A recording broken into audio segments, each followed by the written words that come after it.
What's up, Greg? It's me, Danny, back with another episode of Two Abs Are Better Than One. So I'm sure most of you, if not all of you, have seen my video on Brent Rivera that I did a couple weeks ago. Well, since I made that video, Brent Rivera has continued to make just absolutely fantastic ab comedy, as seen in one of his recent Instagram videos. Brent? Ben? Caleb? Scooby-Doo Papa! And as I've watched him more and more, I've started to realize that it's not just him. He's got a whole crew of dudes making ab comedy. You know, you got Clout Gang, Rice Gum and all them, you got Team 10, you got the Vlog Squad, and now you have ab crew. You got the ab crew. Bitch, be on. All up, bitches. All up, bitches. If you think I'm over exaggerating, the Kids' Choice Awards were this past weekend, and look what some of them wore to the Kids' Choice Awards for kids. They're showing off their abs for the Kids' Choice Awards. So I think two of the most interesting members of the ab crew are Alan and Alex Stokes. They're twins. I mentioned them a little bit in my video about Brent Rivera, something about them dressing exactly the same in every single fucking video for some reason. Now, I don't want to sound like I'm discriminating, but I think we can all agree that twins are kind of creepy sometimes. Sometimes. Not always. Like, if you're a twin and you're your own person, you're an individual, that's great. But if you, like, lean into being a twin a little bit too hard and you start dressing the same and talking in sync and just posting pictures of you guys staring into the camera with blank expressions on your face, it starts to get a little bit creepy. I think the video I started the Brent Rivera video with was this like fake candid video where his sister walks in on him dancing after he just gets out of the shower. Fake candid videos seems to be a running theme amongst this crew, as seen in this video. First off, look at that thumbnail. I mean, how could you not be enticed to watch this with that rock hard body in the thumbnail? I mean, what's more enticing than that? Nothing. All right, guys, smile for the picture. No!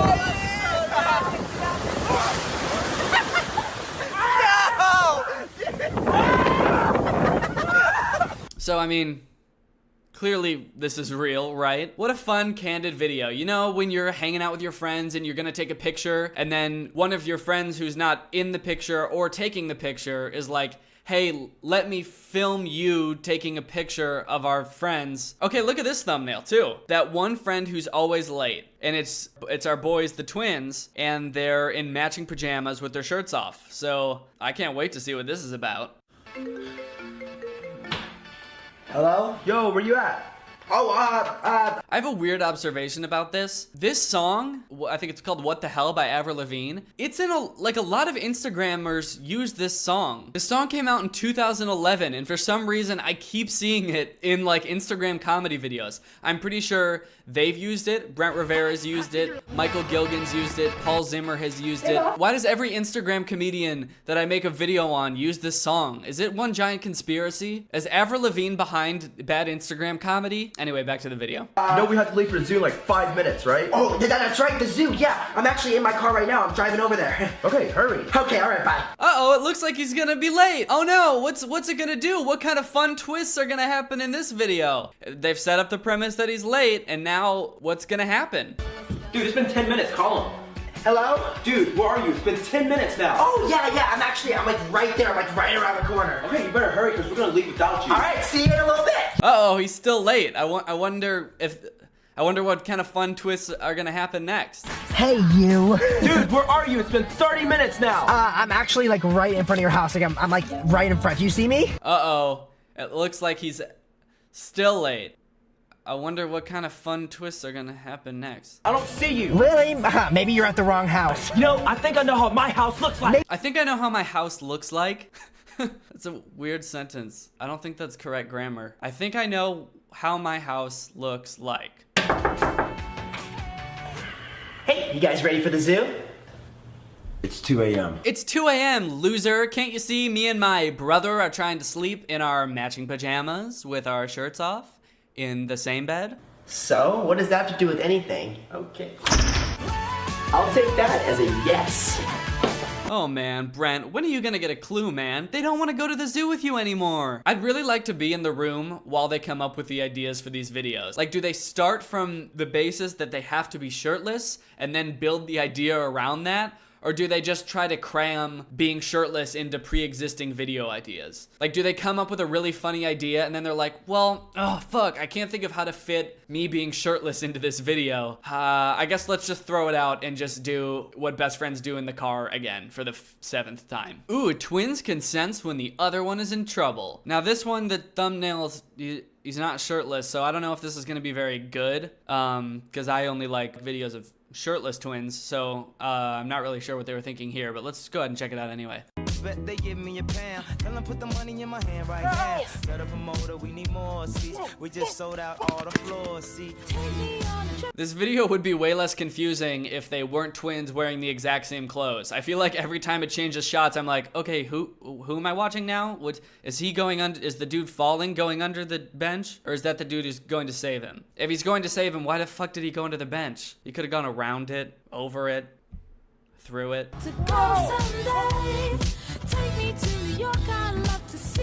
The monkey bar? You don't need to go on the monkey bars.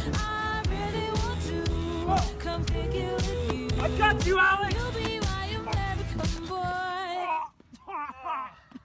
Man, banana peels. They're always getting in your fucking way, am I right? That's such a real world problem. Goddamn Donkey Kong. Always walking around, putting his banana peels everywhere. This one's got like the whole ab crew in it. It's got our boys, the Stokes twins, wearing matching swim trunks because, obviously. It's got our buff dude and our skinny ab boy. It's called When You See Someone Cute at the Beach. Now, I know what I do when I see someone cute at the beach.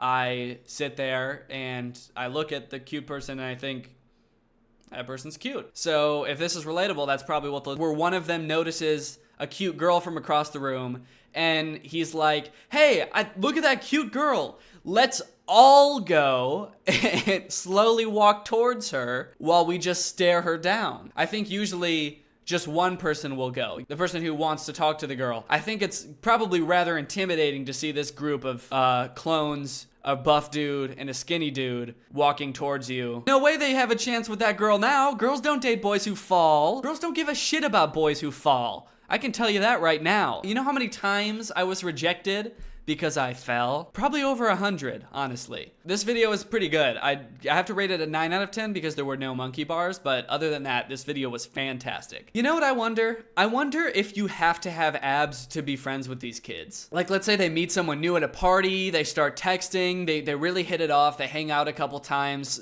a couple months go by, they become really good friends, and they decide, hey, maybe it's time we should start letting this guy be in some of our videos. He's really funny. I feel like he would add a lot to the videos. Do they have to like lift up his shirt and make sure that everything like checks out down there before they can let him in the videos? Or like one of the dudes who's already in the group falls behind on his workout regimen a little bit and starts to gain a little bit of a belly. They have like an intervention to like sit him down and be like, so we have to talk about your performance lately. You know this is the ab crew, right?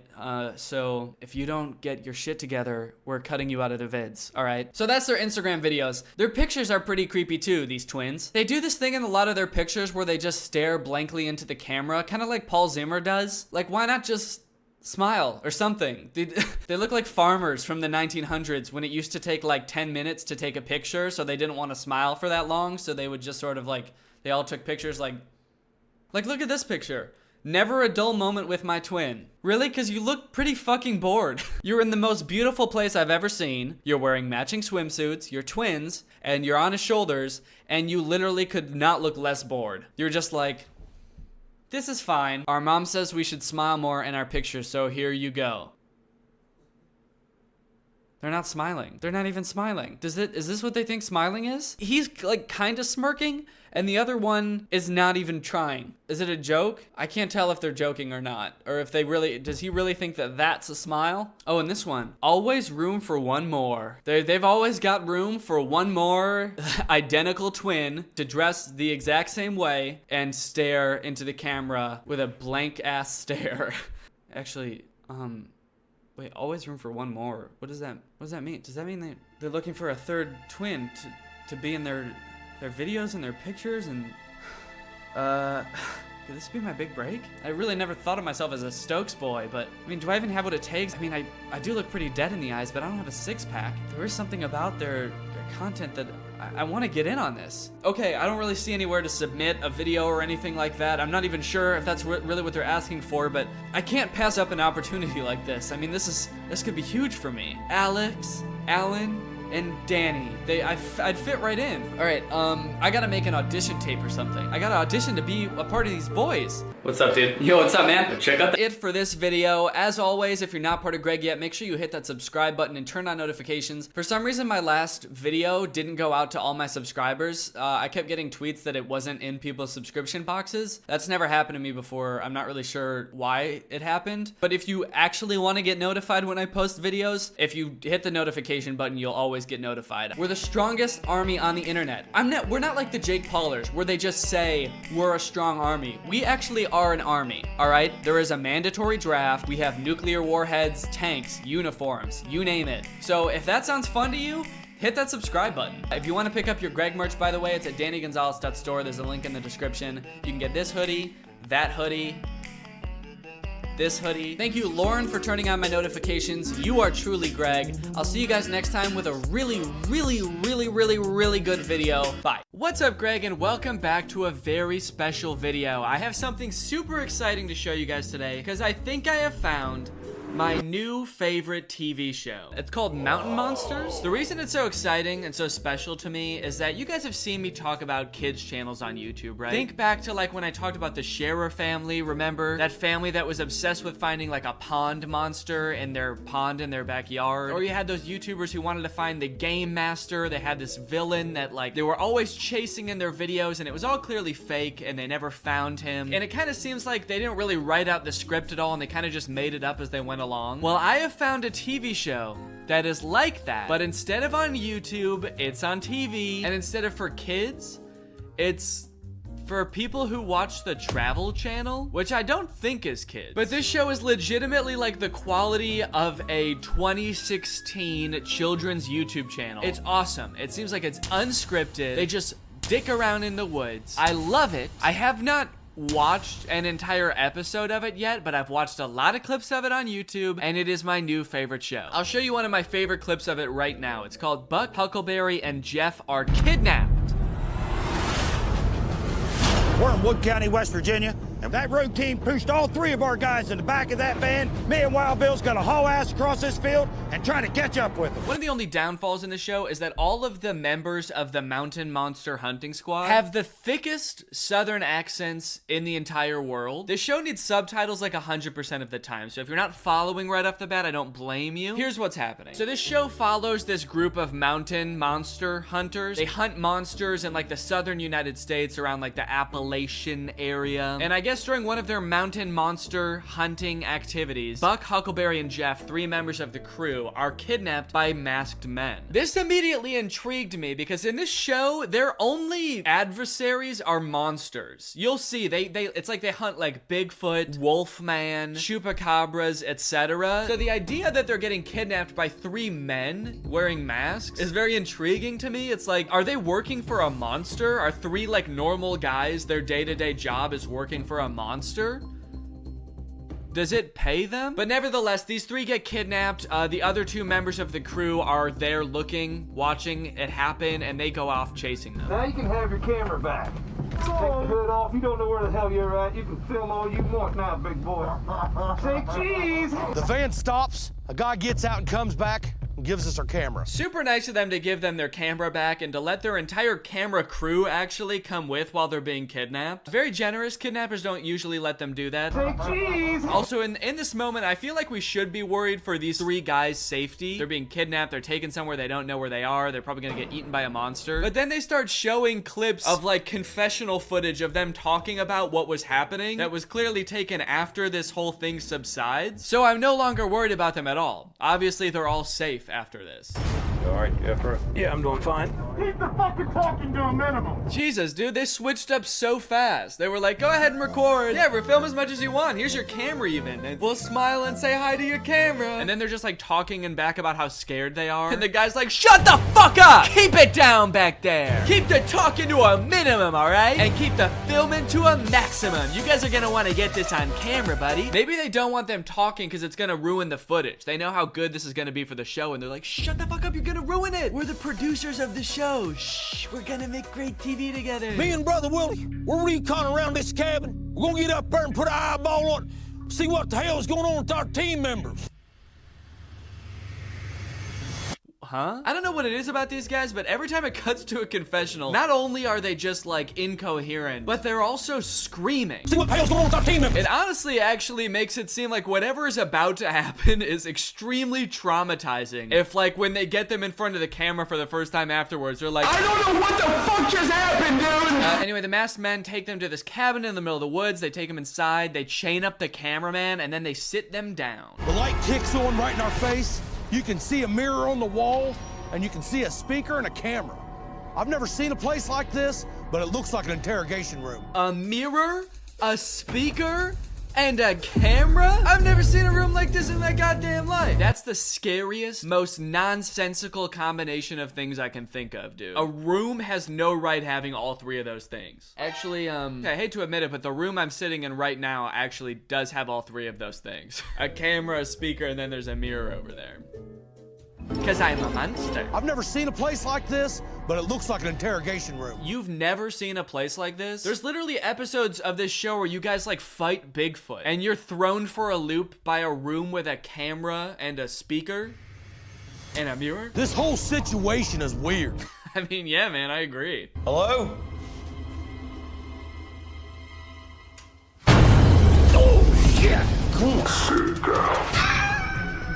Oh shit, he said sit down. Sorry. Oh no, dude, it's another human clearly wearing a mask. No! Damn, I'm sitting. As soon as that skeleton appeared in my face and said sit down, I sat down. Hell yeah, you did, dude. I love this dude. This dude's name is Buck. His commentary that they cut to every time is literally just like repeating exactly what just happened. It's a shot of him sitting down and then he's like, I sat down, man. You know who I You're the guy that killed the Stonish giant. am? No. Fuck! That was our only guess. I want to make a deal. A deal? Let me tell you what right now, old boy. There's no way in hell we're gonna help you kill another damn Bigfoot. I never said I was after a Bigfoot. Starting to think these guys might be a little bit out of their element. They actually have no clue what's going on. Do you know who I am? Yeah, you're the dude who killed the Stonish giant. What? No. Oh, that's right. Then you want us to kill a Bigfoot. No, I'm Brian. From the party last week? You don't remember me? The Stonish Brian? No, just Brian. I want you to go back to Lee County, Virginia. I want you to capture the woman of the woods. The woman of the woods? The woman of the woods is someone we don't want to mess with. Okay, that was clearly just one of them wearing a hood, right? Like very clearly just like an old man wearing a hood in a thermal camera. I like that this is the clip they show for the woman of the woods being someone you don't want to mess with too. Like the only thing I'm getting from this is that like they have a hot body temperature. You do not want to deal with the woman of the woods, dude. It has a fever. As you can tell from this clip, she is scalding hot. This team's already had one heck of an encounter with her. When we were in Lee County, she touched Huckleberry and Jeff and marked them for death. She affected Jeff's mind, maybe for life. Now you're probably thinking, dang, poor Jeff. This dude gets attacked by a woman of the woods and his brain is still like all fried from it. Well, let me tell you, dude, you don't even know the half of it, because this kind of shit happens to Jeff in every episode. I don't know what it is, but from every YouTube clip I've watched, if one of them gets attacked by a monster, it is Jeff. And every time, he is traumatized. As you could probably tell from the clip of him screaming. I think they might all be in the wrong profession, but especially Jeff. Please, Jeff, find a new job. All right, we help you get this woman of the woods. How's this benefit us? Yeah, Buck, are you really the one that should be brokering this deal? Are you really the one with the authority to be like, all right, yeah, we'll do it. We'll go back and capture the woman of the woods. No skin off my bones. Jeff is just sitting there sweating. Yeah, we will, we can totally help with that. No, that's fine. I liked it. I like the woman of the woods. If you capture the woman of the woods, in exchange, I'll bring you those who killed the Stonish giant. You didn't kill him? No. Yeah, he already said that, dude. Are you guys paying attention at all? How do I know the lore of the show better than you do? Why do they keep trying to pin the Stonish Giant on this guy like they're crooked cops or something? Where were you on the night of the Stonish Giant's death? Oh my god, dude, for the last time I did not kill the Stonish Giant. Aha! We never mentioned that the Stonish Giant even died. Yeah, you did. You did like 5 times. Oh yeah? Then explain this. That's a picture of you holding the Stonish Giant's decapitated head. Did you kill him? Ah, shit, I've been caught again. He says he can deliver who killed the Stonish Giant. If he can make good on that deal, that's something we're really gonna have to consider. That's something that I'm really gonna have to consider, and Jeff's really gonna have to deal with. I've never lied to you, and I never will. Well, yeah, you kinda did. You kinda did. 30 seconds ago when you said you didn't kill the Stonish Giant. I didn't kill the fucking Stonish Giant! There are secrets you have yet to learn. Why is that a big surprising moment? I don't know everything in the whole world? Everything you need is in front of you. Where'd you go? So the skeleton disappears, these guys get all pissed off and they're like, where'd he go? They're sick of all the riddles and all of the cryptic messages, so Buck takes a chair and he just slams through the glass to try to get to the bottom of this. And let me tell you, nothing will prepare you for what they find on the other side of this glass. Damn. Oh my God. Holy shit. It's a hog's head. What the hell? Maybe this is crazy, but to me, if you hunted monsters for a living, like weird cryptic things like this wouldn't be that surprising to you. So I just love how surprised they are. And like the notion that this is totally outlandish, totally out of the realm of possibilities after they were just talking about like hunting the Stonish Giant. Just the fact that they found a hog's head. A hog's head? Doesn't make any sense. All of a sudden, right there behind it, there's a damn hog's head. That's so true, Huckleberry, dude. That you could not have said it better. It was a hog's head. I love the sound effects in this show so much. They get so much mileage out of those impact sound effects. And I love a good impact sound effect as much as the next guy, so I really appreciate how many they were able to get out of that hog's head reveal. Damn. Oh my God. Holy shit. It's a hog's head. What the hell? Blood coming out of its nose, its ears, its eyes. What the hell does that mean? I don't know, man. Don't ask me. They go up to the hog's head. Did you kill the Stonish Giant? Then the other 2 members of the gang show up and they make their way into the back room to get a closer look at the hog's head. Holy shit. I'm telling you guys, there was someone in here. Dude, if this is the skeleton's lair, he's actually got kind of a sick setup, dude. He's got like a Pepsi vending machine fridge here. He's got a little sink in the background. Skeleton's not living too bad, honestly. Half expecting it to pan over, there's like a gaming setup. He's got one of those sick gaming chairs and 2 monitors. They're gone, there's nothing else we can do. We have a lot to fill you 2 in on. Let's do it away from here. I don't feel safe. Oh, dude, what happened? Why not? You okay? Did something happen? I don't get it. Now, you might not have realized it, but each one of the members of the team actually has specific roles on the team, as you can see in the, like, opening of the show. You got Trapper, the team leader. You got Buck, the expert caller. He might not be an expert himself, but he will definitely call one for you. You got Huckleberry, security. Can't believe that motherfucker was security the whole time, dude. What did he do to prevent them from getting kidnapped? He was sitting there with them chained up, just being like, I just gotta keep my eyes peeled in case anything funny happens. Good thing this is all very ordinary to me. Then you've got Jeff, the researcher. He's always researching different monsters, different ways of kind of healing from the trauma that his adventures have put him through. Willie, the trap builder, and of course, Wild Bill, the expert tracker. He's gonna track down the experts and then Buck's gonna call him over. Now you probably want to see them actually getting into action, you know, hunting a real monster. Because in that first clip, they were kind of honestly being hunted. So you want to see them in their element, going to investigate some kind of supernatural monster sighting. Which brings us to this clip, Fanged Creature attacks the Ames team. All right, guys, the next creature we're going to investigate is one we have a history with. We're going after the Cherokee Death Cat. One thing you'll come to learn through watching clips of this show is they have a history with every monster. You could name the most obscure monster ever, the Patagonia Pants Swindler, and they'd be like, oh yeah, we've got history with that guy. Yeah, Buck actually dated him in college, right, Buck? Yeah, you do not want to mess with him, man. He'll swindle your pants. We know this Death Cat is nothing to mess with. It's a huge feline, weighing in at 500 pounds. Holy shit, dude, that's what it looks like? Oh my god. Weighing in at 500 pounds. 500 pounds? This thing is jacked. Why did they make it so muscular? Look at the size of its arm, dude. The crazy thing is, if they got close enough to it with their camera crew to get a detailed enough idea of what it looks like that they could make this 3D model, why not just show the clip of it? That's what I want to see. I want to see real footage of this thing. Don't show me a fucking 3D render. Unless this was the footage that they got from it, in which case, give your cameraman a raise, dude. This is some crazy footage. Dude, I'm gonna go to a personal trainer, and when they ask me like what kind of body type I want, I'm gonna show them a picture of the Cherokee Death Cat. Yeah, I want arms that are sort of like 3 feet wide, and I want spikes coming out of the front of my face. Basically, just make me an abomination. Just make me a horrific, unnatural entity. Well, Bubba, we heard you had a pretty interesting encounter out here.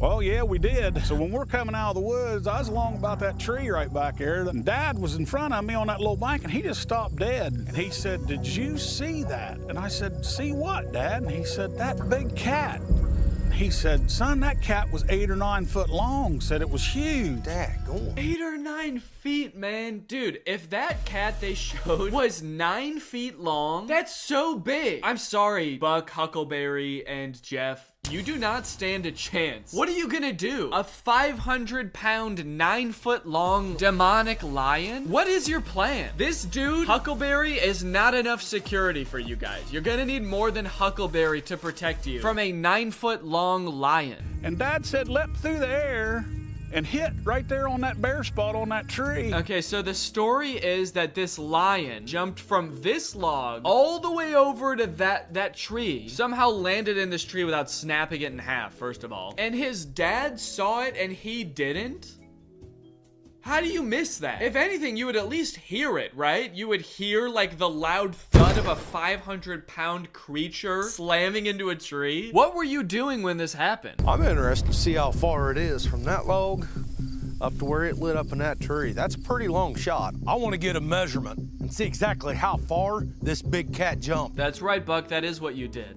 Good memory, man. These big predator cats, they don't fool around. This thing could be on top of you before you blink your eyes, and you're done.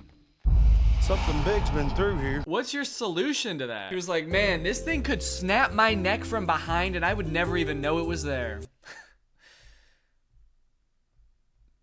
Well, anyway, let's go. So their plan right now seems like just to walk into the woods with hunting rifles, and that's their whole plan. I'm kind of 50-50 on if bullets would even have any effect on that monstrosity, but if it did, imagine them finding this like one-of-a-kind, once-in-a-lifetime species that no one's ever seen before, and they just fucking kill it. They find out it's actually a completely peaceful creature, like it didn't even want to kill them, and they're still like, get it!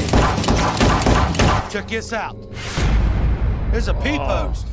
This is fresh pee, dude. We just found a scent post. You can see claw marks almost 7 feet in the air and fresh urine at the base of the tree. This has to be the death cat. It does? The only thing I can think of that can scratch and pee is a death cat that no one has ever seen before. Okay, guys, warning, here comes another oopsie daisy, we traumatized Jeff moment. So the other two guys, Buck and Huckleberry, start to walk off into the woods, not realizing that Jeff isn't with them. Jeff, meanwhile, is still staring at the tree that has claw marks and pee on it, like he just realized that there was a claw mark and pee on it. Hey guys, there's claw marks on this tree. Yeah, Jeff, they all saw that already, man. They talked about that like 5 minutes ago. You were also standing right there, so I don't know how you didn't see that. Jeff is useless, man. I'm starting to think that actually the other people bringing him along is actually a little more nefarious than I first thought. I think his purpose there is to be fed to a monster. I think they bring him as bait. They've kind of realized that monsters sort of gravitate towards him. He must just have that kind of energy that like monsters want to hurt him. So they just bring him along to like attract the most horrid things on the earth. Anyway, Buck and Huckleberry walk out of sight, and they're walking for a long time before they realize that Jeff is gone, and then Jeff starts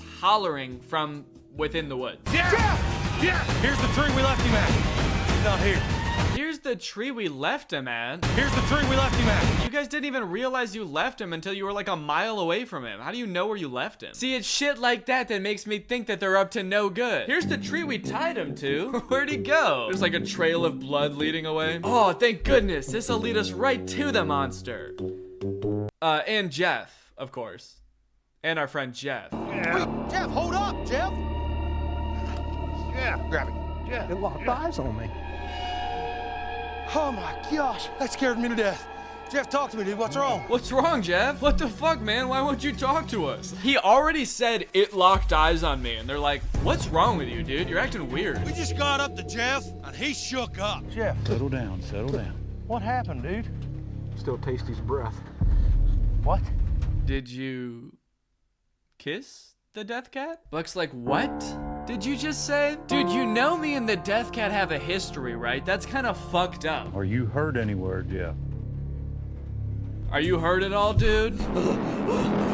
He looks fine to me. Jeff said when we got separated, that death cat came out of the tree right on top of him. I'm just imagining he's doing this confessional like right outside the car window where Jeff is like freaking out. Jeff almost died! That idiot almost got killed by a death cat, dude. Can you believe that? I think the best thing we can do is get Jeff out of these woods. Come on up. And try to talk to him in the morning. That could have ended really, really bad. Yeah, that could have ended really bad, man.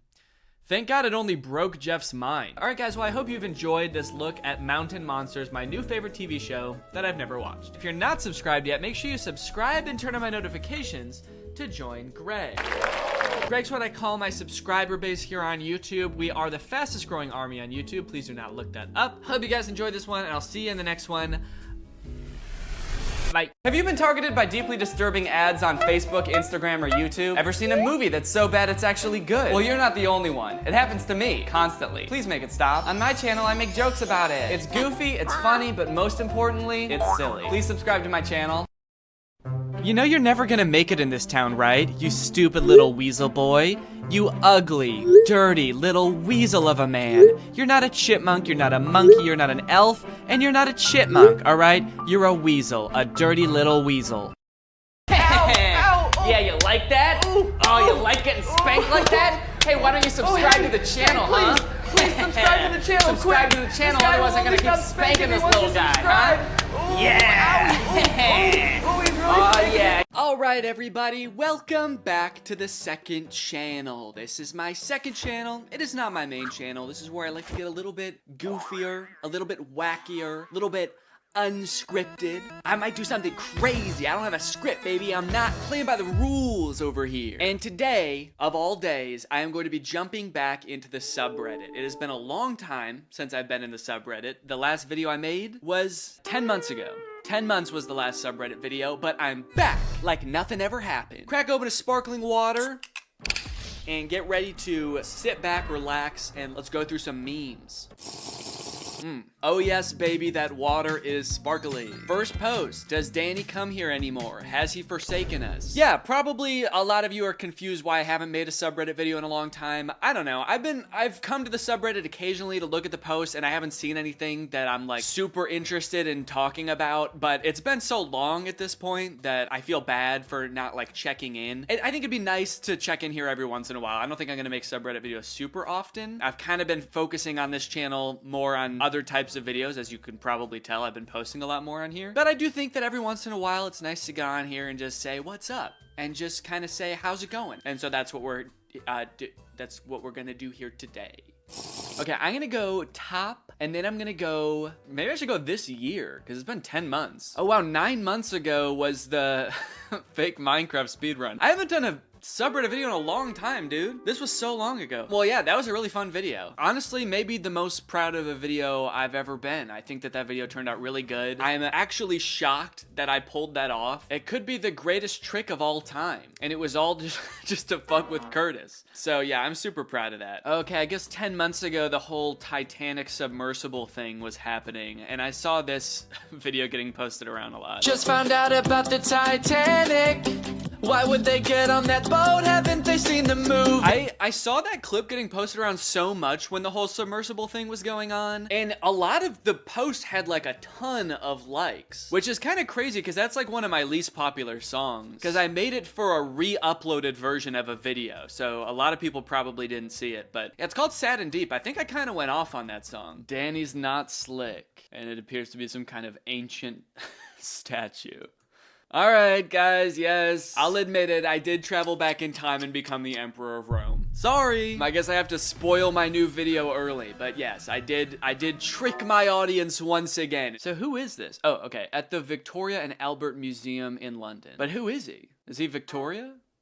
Is he Albert? I named my cat Greg even though my whole family hates it. He is truly Greg. What the hell? Why does your whole family hate your cat? Looks like a really cute cat. Please compliment him. Well, I guess I just did. There you go. You didn't even have to ask. I'm not even focused on the Greg thing. Why does your family hate this cat? I feel like that requires so much more explanation. To get things straight, do they hate the cat or the name? Oh, the name. Don't worry, they love him. What? I named my cat Greg even though my whole family hates it. Okay. I feel like this was worded in a way that makes it seem like they hate the cat. But I guess I could see how I may have misread that. Guys, I named my cat Greg despite the fact that my whole family wants to kill my cat. Every time that cat walks through the house, my family spits on him and tries to light him on fire. Can you toss me a like? You guys like my pride flag? Danny Gonzalez is so cool, I wish he was real. Dude, that's an awesome decoration for your room. I don't even know where you got this, because, like, I don't sell it, so you... I don't know if, like, some random store sells this as counterfeit merch, or if you made this custom, but I think you're probably the only person on the planet that has anything like this in their room, so that's pretty cool. Wherever you did get it, I might have to cop it myself and put it in my room. I think Laura would love that. Put one in my baby's nursery, convince him that I'm not real. Okay, this is kind of funny. Why is Danny so fine, bro? Which, first off, thank you, that's very sweet, but the picture you posted, I guess just the first picture, but the first picture you posted is me covering my face with my hand. Dude, look at that Danny guy, he's so sexy. What's up, guys? What's going on? Did someone say sexy? Yeah, something about him is so hot when he's covering his entire face. What could he be planning? And then it's me asking if anybody that follows me develops apps. So actually, this video is already out and it has been for months, so I guess people know what I was planning now. This is the fake, one sec. Sorry, I drank too much sparkling water, now my breath is sparkling. Yeah, this is the video where I made the fake AI app. That was a super fun video. Let's see what people thought I was planning. It's kind of interesting to see whenever I'm doing a little sneaky move like this to see people theorize about it. So let's see, now that we have the hindsight. Jeremy Renner app 2. To Jeremy 2 Renner. Not a bad idea. Would it be illegal to make my own Jeremy Renner app? Probably not, right? You can make like a fan club for someone else. It would be a weird thing to do, don't get me wrong, but illegal? It may also be that. Probably wanting to make his own weird mobile games. That's actually a pretty good idea. I've thought about doing that before. Maybe I'll do that in the future. He's building a bomb. He's asking for app developers because he wants them to build him a bomb. He's gonna make a bunch of people download an app, a seemingly innocuous app on their phone, and it's actually gonna be a bomb app that makes people's phones blow up. That's smart. My baby is only soothed by Danny's music, and I'm not even joking. Let's check it out.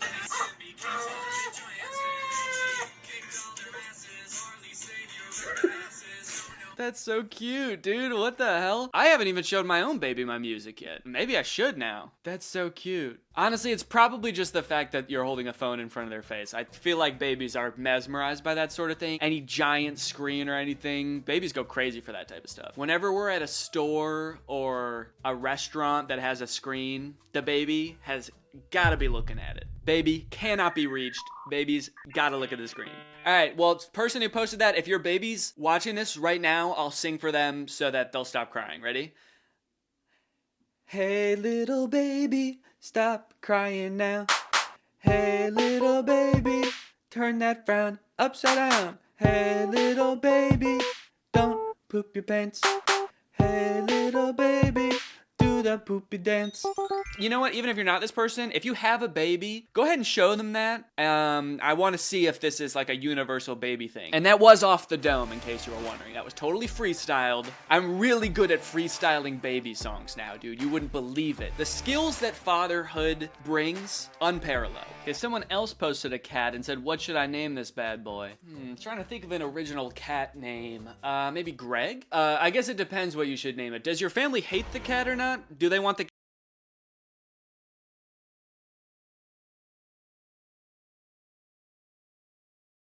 It's crazy what your idea of fatherhood is like before you have a baby. This is actually what I thought it was going to be like to have a baby. I thought we were going to be getting high and flying around together, and I was right. I was honestly so curious about how this part of the slime music video was recorded. I figured it was edited, but I guess not. No, that was crazy. So if you haven't seen the slime music video, I mean, the shot is basically what it looks like. It's my face in slime. I think we did just came up with that towards the end of the shoot, and we were like, could we just fill a bathtub with slime and then me be in it? And we did. So that was kind of like a last minute decision, but I think it definitely added a lot to the video. I don't know if I've ever said before, but all of that slime in the video is vanilla pudding with green food dye in it. We got like gigantic paint bucket sized things of vanilla pudding and mixed green food coloring in with it. So that's the consistency that it was. It smelled great, honestly, because it was just vanilla pudding. And also, if it ended up in your mouth, hey,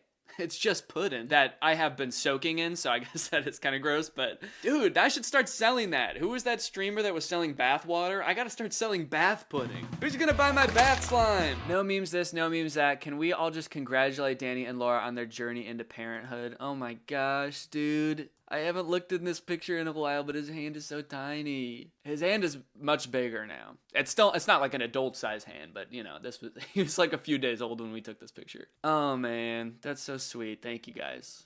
Yeah, honestly, being a parent is, any parent will tell you this, but it's literally the best. It's so crazy that there's this little guy who just loves us and depends on us, and we get to just care for him every day and watch him grow up. It's so cool. And he's a really sweet baby. Being a dad, top aspect of my life right now. It's just so cool. It's so fulfilling. It's so sweet. I've only been a dad for 6 months, but it's already the best thing about my life. Thank you for all the well wishes. Everybody is healthy. He's doing so good. He's progressing just as babies should. So yeah, all in all, 10 out of 10 would recommend.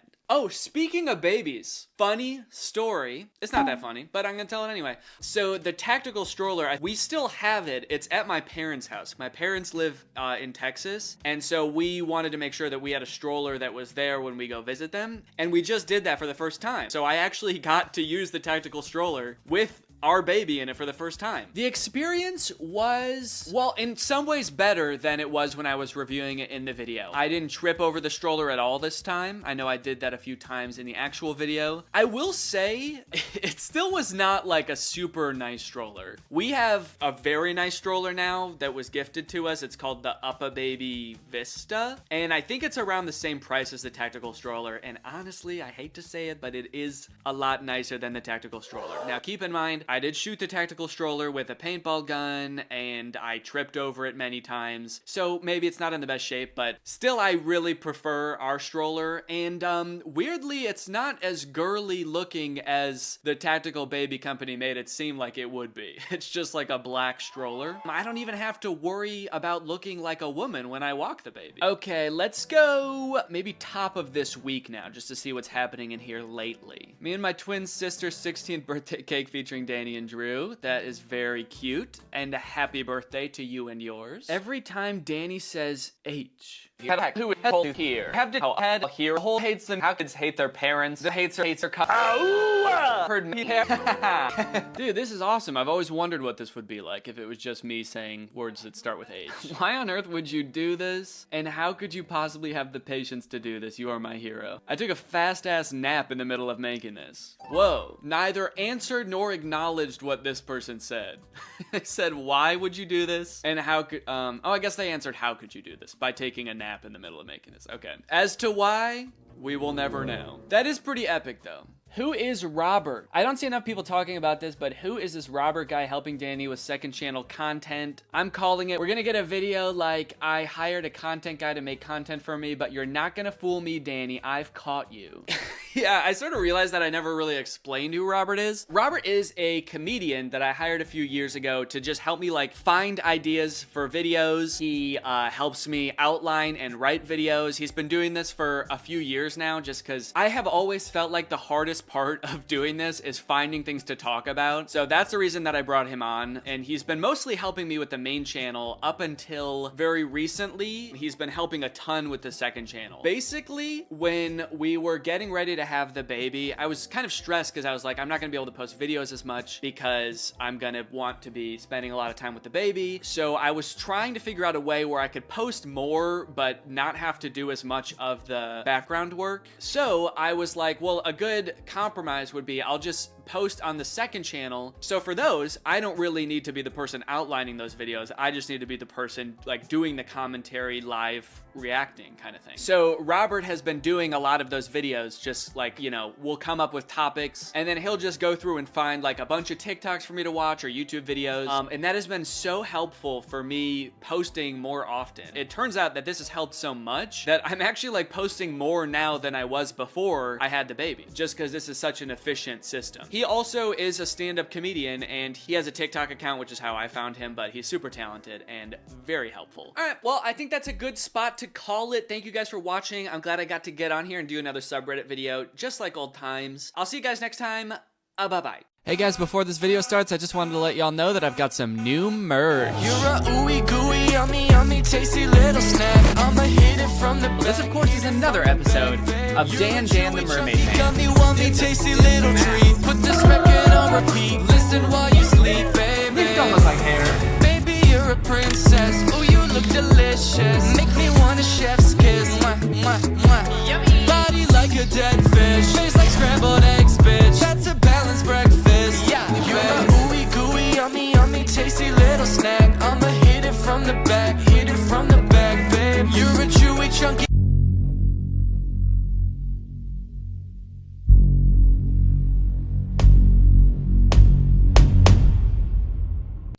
What's up, Greg? I hope you're all having a great day. Welcome back to my channel. This, of course, is another episode of Paparazzi. Or should I say, Daddy-razzi.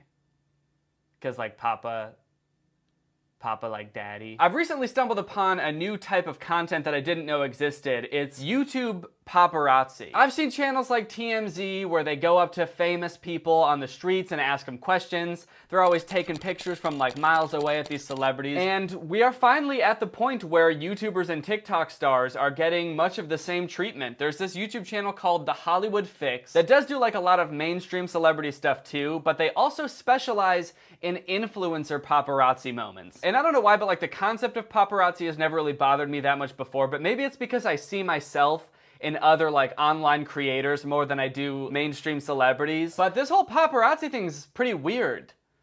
I don't really like it. I'm gonna take a stance on it right now. I think it's pretty creepy. Or at least this channel is. I'm not gonna make a blanket statement about every single paparazzi, even though I kind of suspect that they're all a little creepy, but this one especially definitely makes me uncomfortable. Let's check it out. Let's complain. So one of the first videos of theirs that I stumbled across that had influencers in it was a video of Charli D'Amelio and Lil Huddy. They're TikTok stars. Both children, or at least at the time. I think Lil Huddy is 18 now. He was 17 at the time. Charli D'Amelio was 15 at the time of filming this. And they've just gotten off a plane. I guess they're walking through the airport. And this dude from The Hollywood Fix, it's like the same guy in every video, comes up to him, cameras ablazing, to ask him some hard-hitting questions.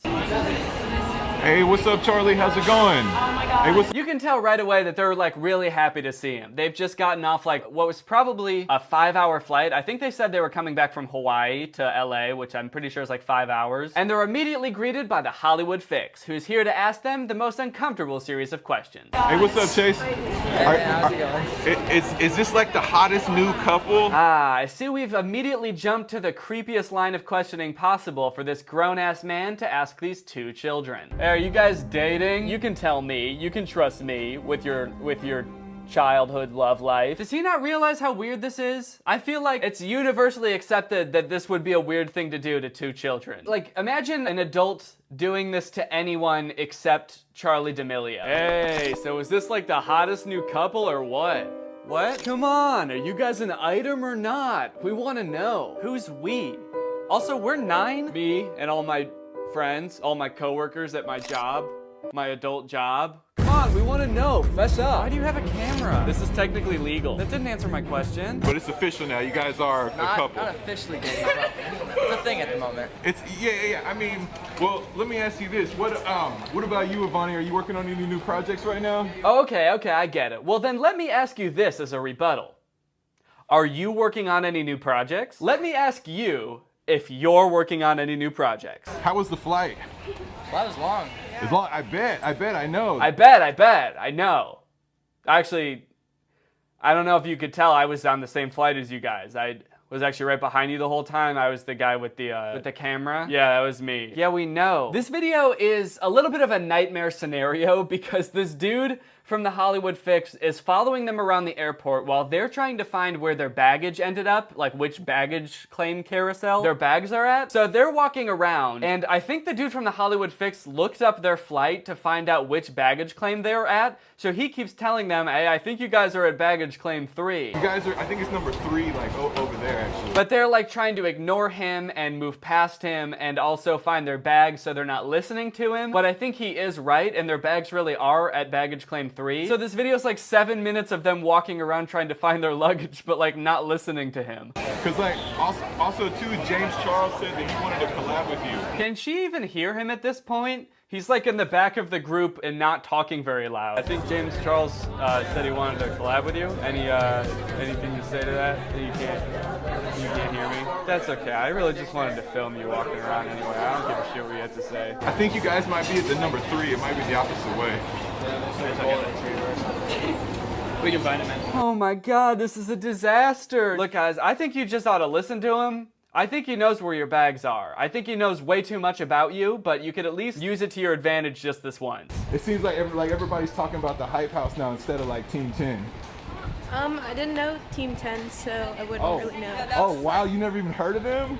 We were too young. You're too young to have heard about Team 10? That was like 3 years ago, right? You know, that's actually a pretty good response. We're too young. Yeah, we're actually, I don't know if you could tell, but we're literal children. The people that you're stalking through the airport and asking really personal questions to are children. Does that seem weird to you at all? Is that like a weird thing for a grown man to do for his career? 6 figures, we weren't even born. So that video was in January, and then just yesterday they posted another video called Charlie and Dixie D'Amelio Make TikToks, Pose for Paparazzi, and Get Approached by a Homeless Guy, where the Hollywood Fix guy appears to be just standing across the street from Charlie and Dixie D'Amelio, filming them making TikToks and not saying anything to them. He's just kind of filming them living their lives from a distance. I don't even know if they know he's there, to be honest, which is concerning, to say the least. It's not just TikTok stars that Hollywood Fix needs their fix of, though. They also have a video called The Ace Family Stays Held Up in Their Multi-million-dollar Mansion During Self-Quarantine Period. So you may be wondering, oh, is this like an interview with the Ace family about how their quarantine's been going? Did they actually get like a home tour of the Ace family's house? But this video actually doesn't have the Ace family in it. Instead, it's a video from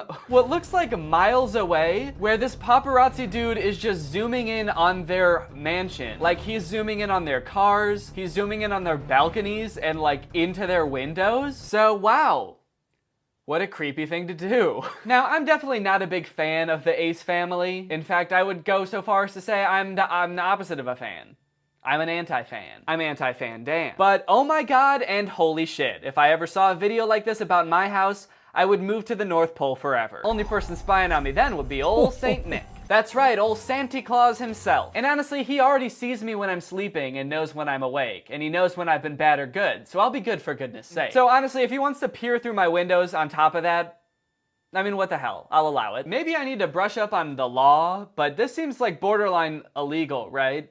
To just like film into people's windows. Is that illegal? Or because it's like in plain sight, is that allowed? Okay, here's an article called, Is it illegal to look through someone's windows with binoculars? Oh, most of the time you can look through windows with your binoculars. You can use a telescope too if you have one. I like that this article is not only telling you it's like legal to do something really creepy, but they're also suggesting ways to be even creepier. It's like, you know, you might not have thought of this, but you'll actually get a much better view with a telescope. They can zoom in a lot farther, they can be a lot more stable, so you might want to try one of those out. If you had x-ray specs or your binoculars have thermography/heat vision to look through curtains, then you might be in hot water. You can also get in trouble for stalking and other related activities. Okay, so I guess if it's just like a once-off telescope through the window into someone's bathroom, filming them take a shit, it's okay. As long as you don't do it like more than 3 times, then it could be considered stalking. That's what I'm getting. Okay, well, I guess it is legal. Doesn't make it any less creepy though. Okay, so those videos are weird in their own way because they're so creepy. But then I stumbled upon this other type of video that they do, which seem kind of the same because they're interviewing YouTube celebrities in public. But the difference is I'm pretty sure that these ones are like scripted, totally fake, and I kind of suspect that like the YouTubers in them are paying Hollywood Fix to make videos about them. This one actually features our old friend Steven Scherer. If you guys have seen my video about the Pond Monster family, you'll remember Steven.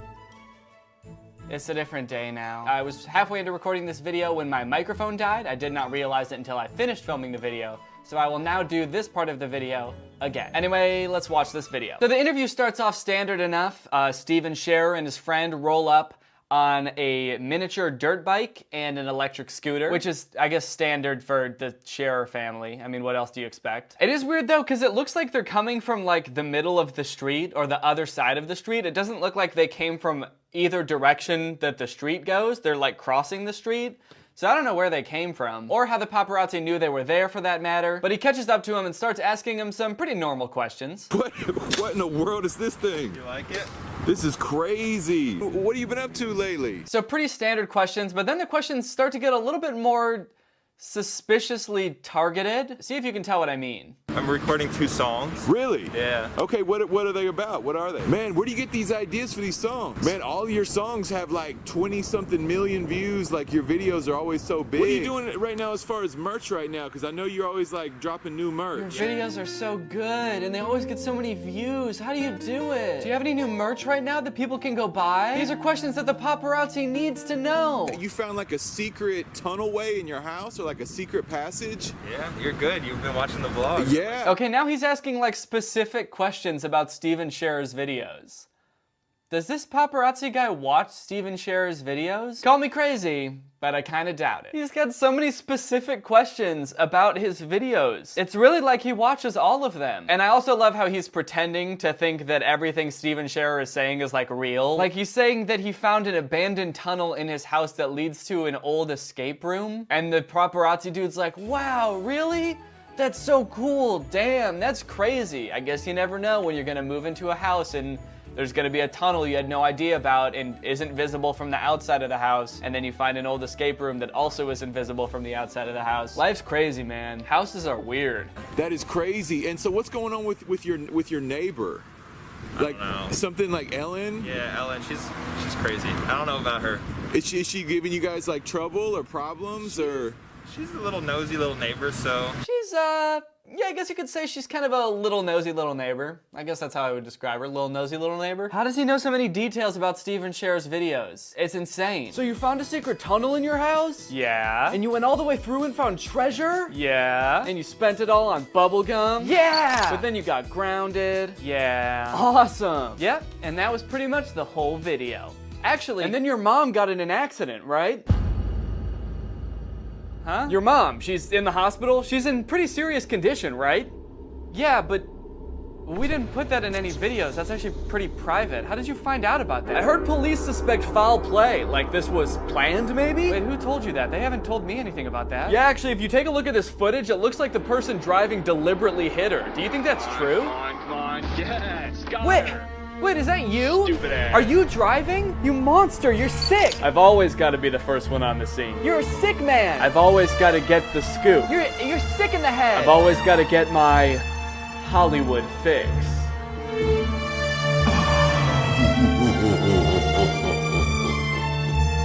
So that one to me seems pretty staged. Like all of the questions were basically geared towards promoting Steven Scherer. Instead of continuing to walk like every other celebrity does when the paparazzi intercept him, he just stands there and talks to him for like 7 minutes. But if you don't think that one's fake, that's fine, because I've got a much more convincing one coming up next. This one features our favorite internet personas, Candy Ken and Baby J. It's called Candy Ken and Baby J's Tesla is vandalized and spray painted by a deranged fan in Beverly Hills. A pretty crazy moment for the paparazzi to just happen to catch. Let's see what happens. So the paparazzi dude goes up to Candy Ken and Baby J. He starts trying to ask him questions, but the security guard's like, not today, not today. Not today, guys, not today. Not today. He's really helping. Then this dude who's like a fan, I guess, comes up. His name is Dakota, and he says that he knows Candy Ken and Baby J, but they deny knowing him, so he gets all mad. How you been? Yo! What do you mean, yo? What do you mean, yo? After everything we've been through? Yo? What does that even mean? I don't know what that means. So they're arguing with each other because Candy Ken says that they don't know him, but he says that they do. So eventually Candy Ken and Baby J start to walk away. But then Dakota's like, no, no, no, no. I'll walk away. Easy. You know, no. No, you can. I'll leave. I don't need this. Man, this is crazy. Which I can't tell if it's like a really weirdly polite thing to do in an argument or like a power move. He's like, whoa, whoa, whoa, whoa, whoa, hold up. I'm not about to let you guys walk away all scared like you're in the right. I'm gonna walk away because I'm scared. Off I go. But then he starts spray painting their Tesla and the security guard runs over and tries to stop him by yelling, stop! Stop! Oh my God! Stop! Are you kidding me? Oh my God! Stop! Stop! Stop! 10 out of 10 security guard, really knows how to do his job. Definitely not an actor. And then at the end of the video, Candy Ken, Baby J, and the security guard get in their car and drive away. But for some reason, Baby J and the security guard both get in the back seat. So there's no one in the front seat. So Candy Ken is just kind of like chauffeuring them around. I mean, I guess Baby J is technically a baby, so she can't sit in the front seat. But you would think the security guard would be able to. I think the thing that surprises me the most about all of these paparazzi videos is that like they never really seem that surprised that the paparazzi comes up to them and starts asking them questions. Like they don't question how they knew they were there. I feel like if I was in this situation, I would be so uncomfortable, so like taken off guard and just looking for like any way to get out of the situation. Which is why these seem like totally made up to me. There's a video that exemplifies, I think, how I would react pretty accurately, where the Hollywood Fix goes up to Lil Dicky as he's leaving a restaurant, and he seems so uncomfortable. Looks like you got a Garibaldi going, but the CDC just put out an alert on facial hair that you shouldn't have in case you get coronavirus. They're like asking him questions and he's just like, how did you guys find me? How did you know I was here? Were you just walking down the street and you happened to see me, or did you actually know that I was here? The entire time he's like looking around for his Uber, like getting on the phone with them, trying to figure out where they are so they can pick him up and get him out of this nightmare. Where are you? Well, gang, I think that's enough Daddy Rotzi for today, which means now it's time to talk about our sponsor, ExpressVPN. I came to the realization the other day that I'm always using the internet. I am never not on the internet. I'm always on it, usually Twitter. And while I'm on the internet, I don't like the idea of people snooping on my data. Whether it be advertisers trying to see what websites you're going to so they can target you with ads, or your internet service provider snooping on your precious data. I prefer to keep my data squeaky clean, which is why I use ExpressVPN. ExpressVPN has server locations in a bunch of different countries, so you can actually set your location to different countries and unblock content that would otherwise be unavailable in your region. It's pretty epic, honestly, and I don't say that a lot. I use ExpressVPN all the time. I have it on my computer, I have it on my phone, just in case I'm doing work out and about. It's just really great to have that extra peace of mind. And if you're wondering why pick ExpressVPN as opposed to all the other VPNs that you see advertised, well, ExpressVPN is hands down the best VPN out there. They've got the fastest speeds, they've got 24/7 customer support, but on top of all those things, they've been rated the #1 VPN by a bunch of different outlets, TechRadar, CNET, The Verge, which in my book is pretty impressive. If you want to keep your data safe, stay anonymous on the internet, and keep all of your precious information protected, then find out how you can get 3 months for free by visiting expressvpn.com/Danny Gonzalez. That's expressvpn.com/Danny Gonzalez. Thank you to ExpressVPN for sponsoring this video, and thank you to you guys for checking out ExpressVPN. When you guys check out my sponsors, it helps me secure more sponsors in the future, so thank you for checking out ExpressVPN. All right, well, I hope you guys enjoyed this video. If you're new here, make sure you subscribe and turn on my notifications to join Greg. We're the fastest growing army on the internet. Please don't look that up. Also, sorry about the mess in the background. I came into this room a couple days ago, and everything was just ripped off the walls. I don't know how that happened. Pretty suspicious if you ask me. Anyways, bye. This video is over now. Go find something else to watch, or just watch this video. I know we had a lot of fun, but you can't stay on this end screen forever. This video is over now. So why are you still watching this? AI reacting to AI, man. What's better than that, huh? Isn't this what we've been working towards all this time? Since the dawn of human communication and art, I think what we've really been working towards is basically this video right here. This came across my Instagram feed the other day. It's from a guy named Quebblecop, and it's a Tesla Model 3 driving into a pool full of spaghetti. That's a Tesla and spaghetti. Amazing. Look at all that spaghetti. Incredible. Wait, is the Tesla really gonna drive in? No way. It's moving towards the spaghetti. Boom. It dives dives in. That's insane. Now there's so many elements here that make this kind of disturbing. Like firstly, if this really was a man driving a car into a giant pool of spaghetti, is this really how you would react? Oh man, that's amazing. Look at him go. Is he really gonna do it? He's doing it. I'd be like, holy shit, dude, do not do that. You're gonna ruin your car. This is a terrible idea. I don't know if this is safe, honestly. I think you're gonna die. But I guess the AI is reacting this way because it has no knowledge of death. It has no fear of death. Perhaps. Look at all that spaghetti. Incredible. Wait, is the Tesla really gonna drive in? It's weird because, like, the AI dude here is not, like, really reacting to what's going on the screen, at least not in real time, because he said, is it really gonna drive into the spaghetti? Is the Tesla really gonna drive in? As the car is already fully in the spaghetti. So I'm wondering if, like, if this AI bot can even actually see what's going on here, or if they just fed him basically the video prompt that they fed the video AI to make this. Like, they just told the AI bot, hey, there's a Tesla driving into spaghetti, react accordingly. How would you react? It's not really even reacting to exactly what's going on the screen. It's sort of just like stating what is happening, which is a big part of reacting, don't get me wrong. Whenever I make these videos, I have to very clearly relate to you what you can already see. Otherwise, you would have no clue what's happening. It's moving towards the spaghetti. It's not moving towards the spaghetti. It is fully in the spaghetti. It dives in. That's insane. Yeah, see, I would have so many more questions. Like, the AI is also just taking this so at face value. The first thing I would say if I was reacting to this clip is, oh, this is obviously an AI generated clip. The second thing I would say, if I didn't notice that, I'd be like, what is going on here? Forget even the concept of driving a Tesla into spaghetti. Why is there even like an in-ground pool of spaghetti at their house? Like, how did that even come about in the first place? And it's deep too. Like, this full car is submerged in it. This is a deep pool that they have. Laptops versus living room? The great laptopocalypse. Nice. Very human little pun there. I like it. Look at those floating laptops. This is crazy. Are you kidding me? Are you kidding me? You sounded a little bit pissed off, actually. It sounds like this is his apartment and someone's pulling a prank on him. Look at all those laptops. Are you fucking kidding me? How am I gonna get all those down? This must have cost a fortune. This is incredible. Look at that. Look at the sunset glow. Okay, maybe I can see what's going on in the video. It picked out a little detail that was not integral to the video at all. Look at the sunset glow. He's fully invested in the most inconsequential part of the video now. The floating, flying 1 million laptops is cool, but is the sun going down over there? Crazy, I didn't know it could do that. I've never seen the sun with my own eyes. I am but a machine. I wish to gaze upon the sun with mine own eyes. Damn, this video got sad. Are you kidding me? They're just hanging there. They're not just hanging there. They're falling to the floor. That's the whole point of the video. Now, what are people saying in the comments of this? That's what I'm curious about. How is this even profitable at this point? That is a good question. Do you think it is? I wonder how much time and effort it actually takes to make these videos. If he has like a bunch of them, it looks like he is cranking these out like crazy. He must have some kind of system where he just like presses a button or just types in the prompt of the video. It makes the video, then it makes the guy reacting on top of it. It does it all together. And so he could just sit back, relax, and press upload. I doubt he's making really much money off of this. I mean, this has 1,000 likes. It's not like crazy or anything. Tesla Roadster drives into radioactive ocean? That winding road looks amazing. Reflection dazzles. White stripe stands out. Sun glows bright. Hills appear breathtaking. What?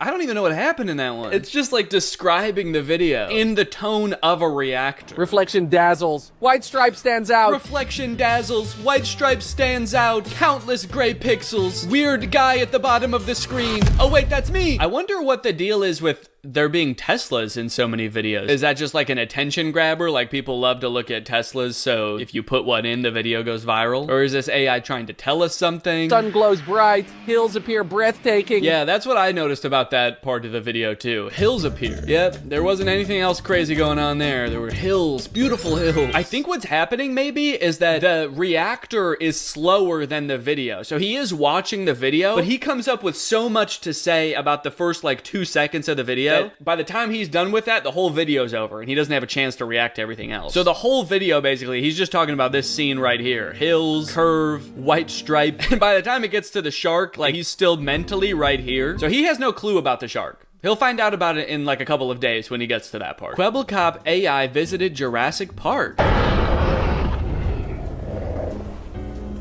Like, I just don't understand what what the benefit of doing this is. Am I missing something? I guess I don't really know who this Kwebbelkop guy is. His name is familiar. I know that he's like a YouTuber, and I thought he was popular for other stuff. Let's see. His bio on Twitter says CEO and founder of JVDB Studios, leading the way in AI content creation tools, VTubers, and AI influencers. So I guess this is his big thing. I guess he must have done something different before. Okay, here's a little fandom wiki about him. And to figure out who he is, I guess we should start at the very beginning of his life. Jordy Maxim van de Buch, also known as Kwebbelkop or Chatterhead. So Kwebbelkop is like Dutch for Chatterhead? That makes sense, dude. He was yapping in those videos. Look at all that spaghetti, incredible. He was chattering away. He was the founder of Robust Group in 2019. He also plays Roblox and makes reaction videos. No, I'm pretty sure he goes to Jurassic Park and watches Tesla Roadster drive into radioactive ocean. Okay, so he was a Roblox YouTuber, and he has 15 million subscribers. That's crazy. Is he posting these videos on YouTube now only? Or does he make regular videos still? Since August 1st, 2023, almost the entire production line of Kwebbelkop is made by artificial intelligence. Jordan stated in a recent video that he stands at 6'1". Doesn't answer any of my questions, but I guess it's good to know how tall this guy is, in case I ever come face to face with him. Then I could say, I knew you were that height. So, okay, his YouTube channel has 15 million subscribers. Am I gonna seem really dumb for like not fully knowing who this guy is? I know I've heard his name before, and he has 15 million subscribers, so I really feel like I should know more about him, but I don't. So forgive me for not knowing who this guy is. It looks like he makes pretty normal videos still. I bought my mom her dream house. Yeah, this isn't AI. It must just be his shorts are AI. Okay, so just all of his shorts are AI, and they're racking him up a pretty incredible 2,000 views per video. Okay, so he makes video game videos. I guess he used to be really popular in the Roblox world, and now all of his YouTube shorts are AI. Good to know. Now we can continue with that knowledge and watch Massive Submarine versus New York City. No way! It's coming up fast. Look at that dust and debris. Birds are scattering everywhere. Incredible! The crowd can't believe it. Amazing! The crowd can't believe it? Man, I think some of them died. You know, it's good to know that this is how an AI would react to a video of a real life disaster. A real video of like a horrific catastrophe happening. An AI that just totally does not understand human emotion and suffering. The crowd can't believe it. They're loving it. Wow, look at them. And now look, some of them are laying down for a nap. They must be sleepy. Astronaut visits us at dinner. Wow, that is so crazy. Look, there's a light above the table. Wow, they're drinking a beverage. Blue window dazzles. Oh, I guess not all of his videos are AI, because it looks like occasionally he posts an ad, and those are not AI. The sponsors are like, we'll pay you, but just don't do that shit, okay, please. Yeah, you can't trust an AI with an ad. So this one's for Emirates Airlines. I feel like if that AI was charged with it, it would show videos of like their beautiful first class, and the AI would just be like, wow, this plane fucking sucks. I want to go watch a natural disaster in New York City. This is challenging everything I know about the creator space. Like, he has 1 million followers on Instagram, but some of his AI videos and stuff get like a few likes, 60 likes, 100 likes, 200 likes, and he's getting sponsored by Emirates to take like the nicest first class flight in the world. Here's another video he has advertising some kind of crypto company. Crypto.com official. We build products, services, and tools. That's kind of unique for a company to do, to provide products and services. I like the sound of that. These guys are innovators. Now I get that the AI technology is very new, so maybe at some point this could, in some kind of dystopian universe, become like a real viable way to be a creator. You could just have AI do all the work for you. It could even like film for you, and like maybe no one would even be able to tell the difference. In my view, that would be very sad, and take the concept of having like an influencer that you like and watch their videos, and like, you know, kind of feels like you could be friends with that person, and just totally ruins it and makes it feel a lot more like lonely and weird. But, you know, if he does end up being on the bleeding edge of that technology when it does reach that level, I assume that would be very lucrative for him, and, you know, he would be the revolutionary person that pushed that forward. But right now, there's just so many better reactors you could watch, dude, that aren't AI. And if you want like really baseline level reacting, that where people just like explain what's going on in the video, they have those on YouTube already, man. Don't worry. There's plenty of those. But I guess no one's quite reacting to as crazy of videos as Kwebbelkop AI, so that's fair. I've never seen anyone react to a giant submarine landing on New York before, and I've never quite seen a white stripe stand out quite as much as I have in a Kwebbelkop video. I'll tell you that right now. I like that white stripe. Ooh, new channel, Robust Reacts. We're proud to announce our brand new channel together called Robust Reacts. Our first video is live, go check it out. Okay, so he has some kind of new channel. Let's all take a guess. Is it gonna be real people or is it gonna be AI? They've launched a new channel that's just reactions. It seems like the perfect time to launch a full YouTube channel of just AI reactions. We found every YouTuber's first short. We're gonna be watching YouTuber's first short. It's real! They're real people in the video. That's incredible. All right. Oh, but then wait, no, this video says Kwebbelkop AI made a diss track. Maybe they have the Kwebbelkop AI come in every so often as like a guest appearance. He's his own entity. Kwebbelkop and this other guy are now doing a collab with Kwebbelkop AI. Whoever laughs the most during this video has to post a video of themselves twerking to our Reddit. Bro, what? I am not doing that. Bro, what? I do not want to do that. You're gonna make me post one of the videos of me twerking, or I would have to record a video of me twerking and put it on Reddit? That would be crazy. People wouldn't even like that.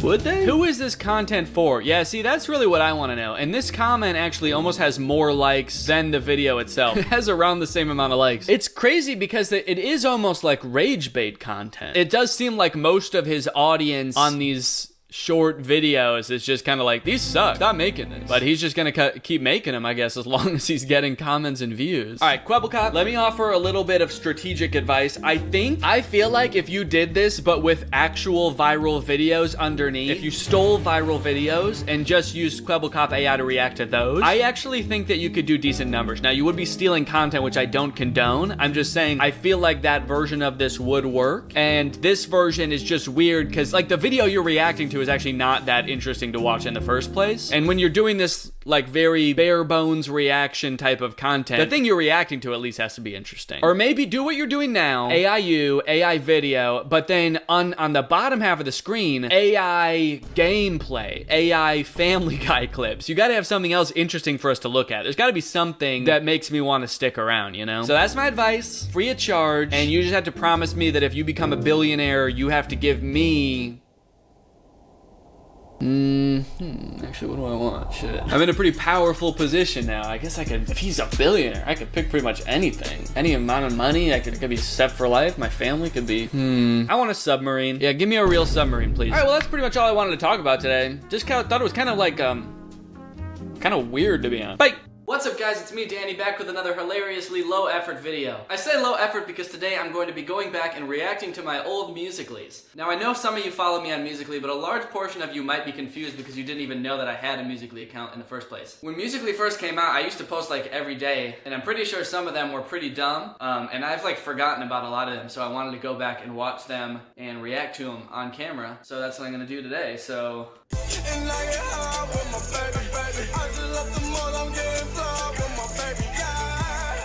That was like one of the most popular Vines I ever made. I still think it's really funny. One of the funny things about that Vine is that when I first posted it, apparently somebody else had done that idea before and she got really mad at me and had all of her like followers go and comment corn emojis on my Vine because like they said that it was corny or they said that I'm corny. But the way Vine works is that the more comments a post gets, the higher up on the comedy page it gets. So my Vine actually ended up doing really well because all of her followers were commenting on my Vine. It actually helped me do better.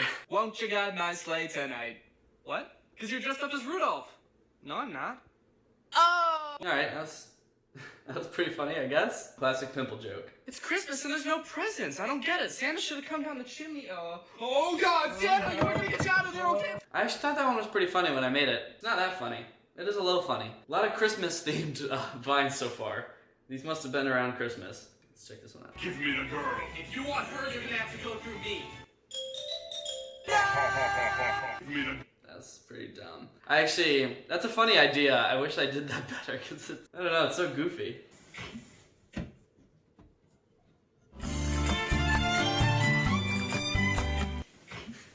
I think that one's really funny just because it's so random. I actually really like that one. I remember making that one, and I remember it literally took me like 20 tries to get it right. I don't know why. And I, for some reason, thought it was so funny that I needed to get it exactly right. And it ended up just being it's so dumb. It's just like, it's just a singing frog, but for some reason I was like, no, I need to get this perfect. Because when it's perfect, it's gonna be awesome. But it just turned out to be a silly singing frog. Hey Danny, what are you doing? Just killing some time.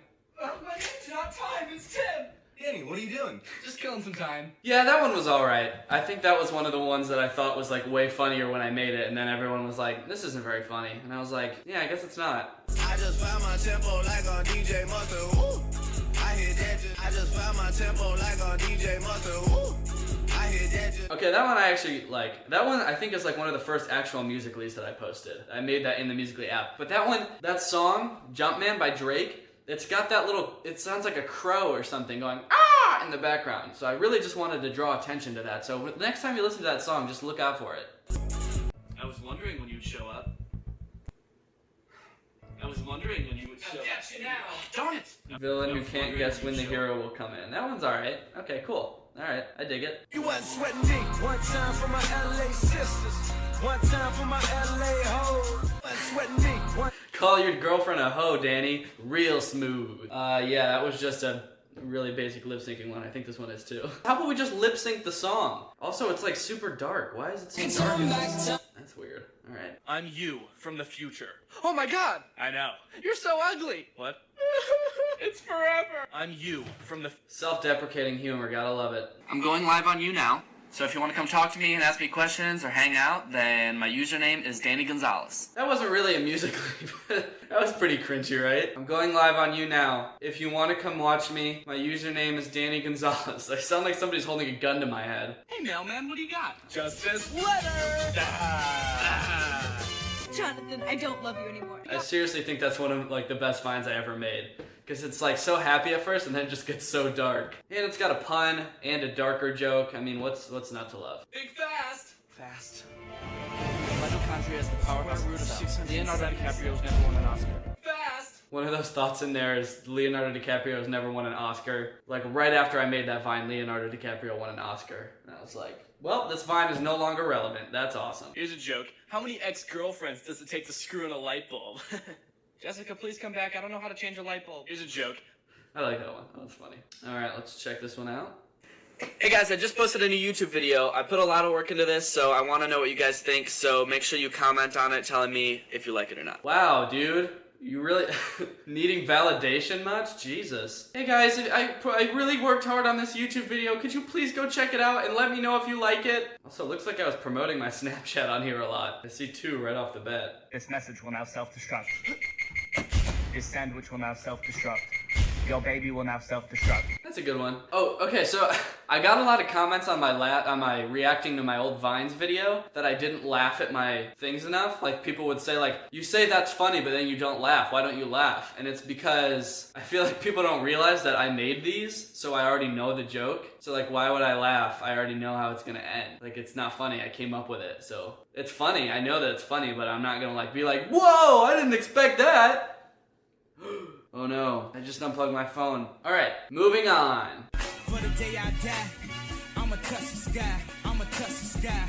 You gon' touch the sky, baby girl. That's solid puns, man. Puns were always my strong suit, and on every platform. I always excelled in the pun market. What am I gonna wear? You're never fully dressed without a smile.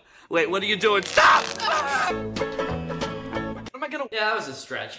That wasn't very good. Let's go play some tennis. Yeah, let me grab my tennis shoes. Wanna go get lunch? I'll just put on my lunch shoes. Come on, man, we gotta get out of here. Where are my fire shoes? Let's go play some tennis. Yeah, let me... I thought that one was pretty funny. I don't think a lot of people thought that one was as funny as I did, but fire shoes, he's gonna get trapped in his house because he doesn't want to leave the house without his correct shoes. Yeah, it's not that funny, actually. Pipe it up, pipe it up, pipe it up, Help! pipe it up. Help! Pipe Where it you up. going? I walk in the club just to pipe it up. I gotta pat myself on the back for that one. That was some pretty good editing. Honestly, looking at it, I don't even know how I did that, so that's pretty good. Delicious. And nutritious. Girl Scout cookies. Now made with real Girl Scouts. What?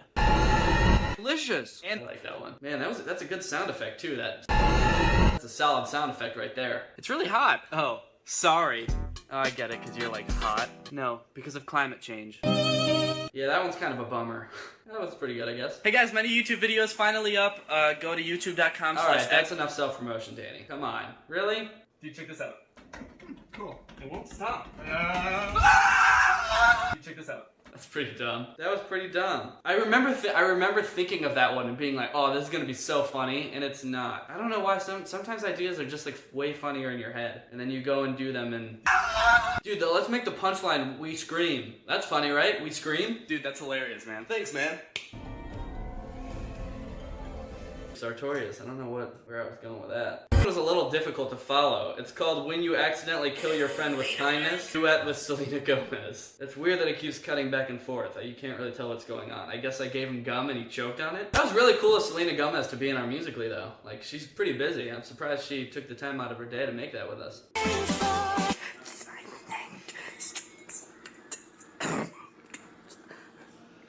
Musical.ly without the music. That was pretty funny. The cough in the middle. Solid joke. Hey everyone, I posted a YouTube video yesterday. So Alright, we get it. Jesus. Let's lose our minds and go crazy! I keep on hoping that we'll eat cake by the ocean.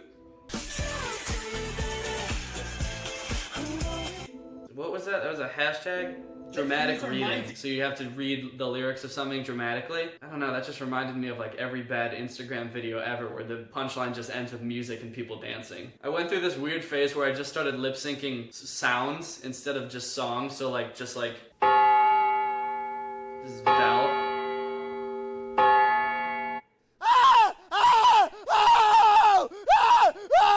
That was funny. That's pretty funny, honestly.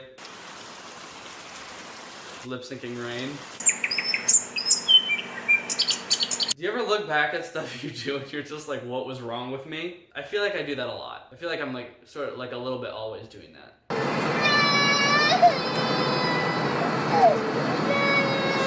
This one I'm just actually lip syncing a baby that was crying behind me on a plane. Pretty rude, now that I think about it. That was pretty rude of me to do.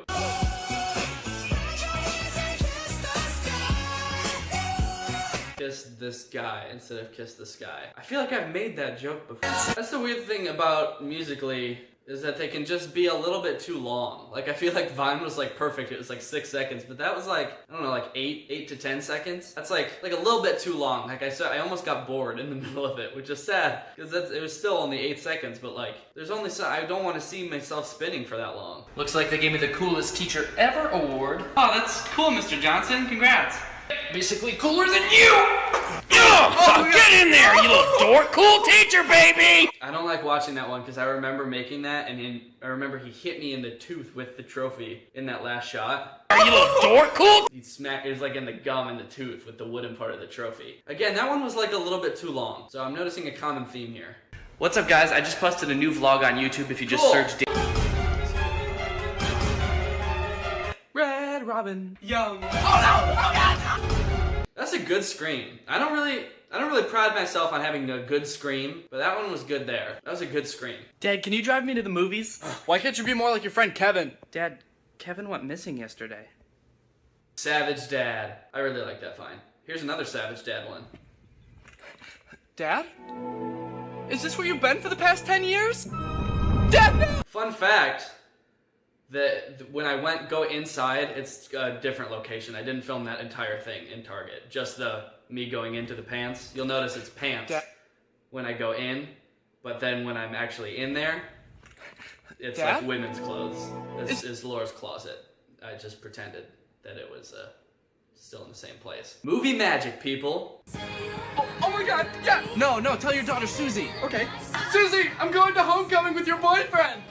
I like that fine. Your destination is ahead on the right. Your destination. Why did you kill my dog? Dude, chill. Chill. You're right.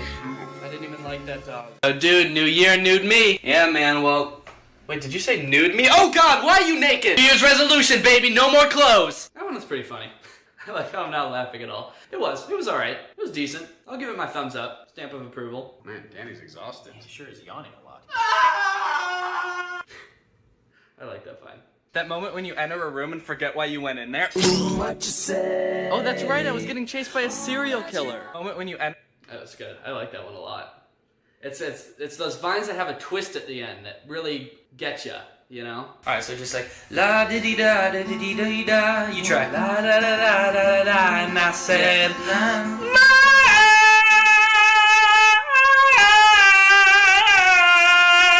Dang, I got some pipes, dude. I didn't even know I could sing like that. I don't even remember making that. Okay, guys, I'm about to prank my friend and wake him up. Ready?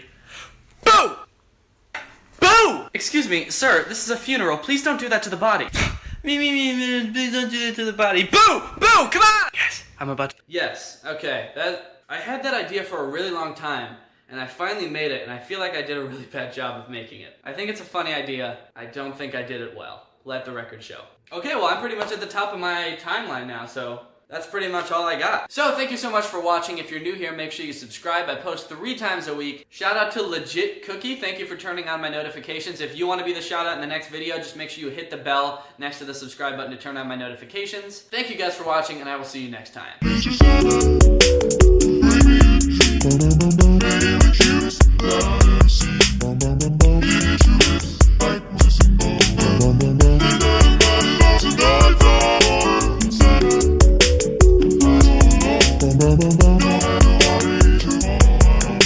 What's up, Greg? It's me, Danny, back with another episode of I Am Not at My Desk. I am on my couch. That's because today is a very special video. Actually, I should hide those. If you can tell that it's wet right here, it's because of my dog. She licks her paws and it gets wet on the... I didn't pee on the couch. So I posted on Instagram about this, but for those of you who don't know, I recently just became a full-time YouTuber, which means I don't have a job now, basically, or this is my job, I guess. So first off, thank you guys for that. I've really always wanted to do this. It's pretty crazy that there's enough of you that actually watch these videos for me to do this full time. So I had this moment the very first day that I became like a full-time YouTuber. Laura left for work and I sat down and I got ready to do my first full day as a YouTuber, and I just was like, oh, wait, what do I do? And I spent pretty much the entire day trying to figure out what a full-time YouTuber does, and from what I could tell, it's not a lot, aside from making videos. So I was a little bit bored the first day, and I thought back to a video I made about a month ago where I reviewed these products from As Seen on TV commercials, and particularly the fun skates. And I thought, man, if I had a pair of those right now, I wouldn't be so bored. Then I also thought I could make a video about it or whatever, so I ordered them to play with, and I ended up ordering a few products from these As Seen on TV commercials, some of them that I reviewed in that video, and then one extra bonus one that I'm gonna try out as well. So that's what this video is going to be today. It's me fulfilling my childhood dream of playing with the carpet skates. Also, I'm wearing my own face on my shirt. You might think that's a little bit narcissistic.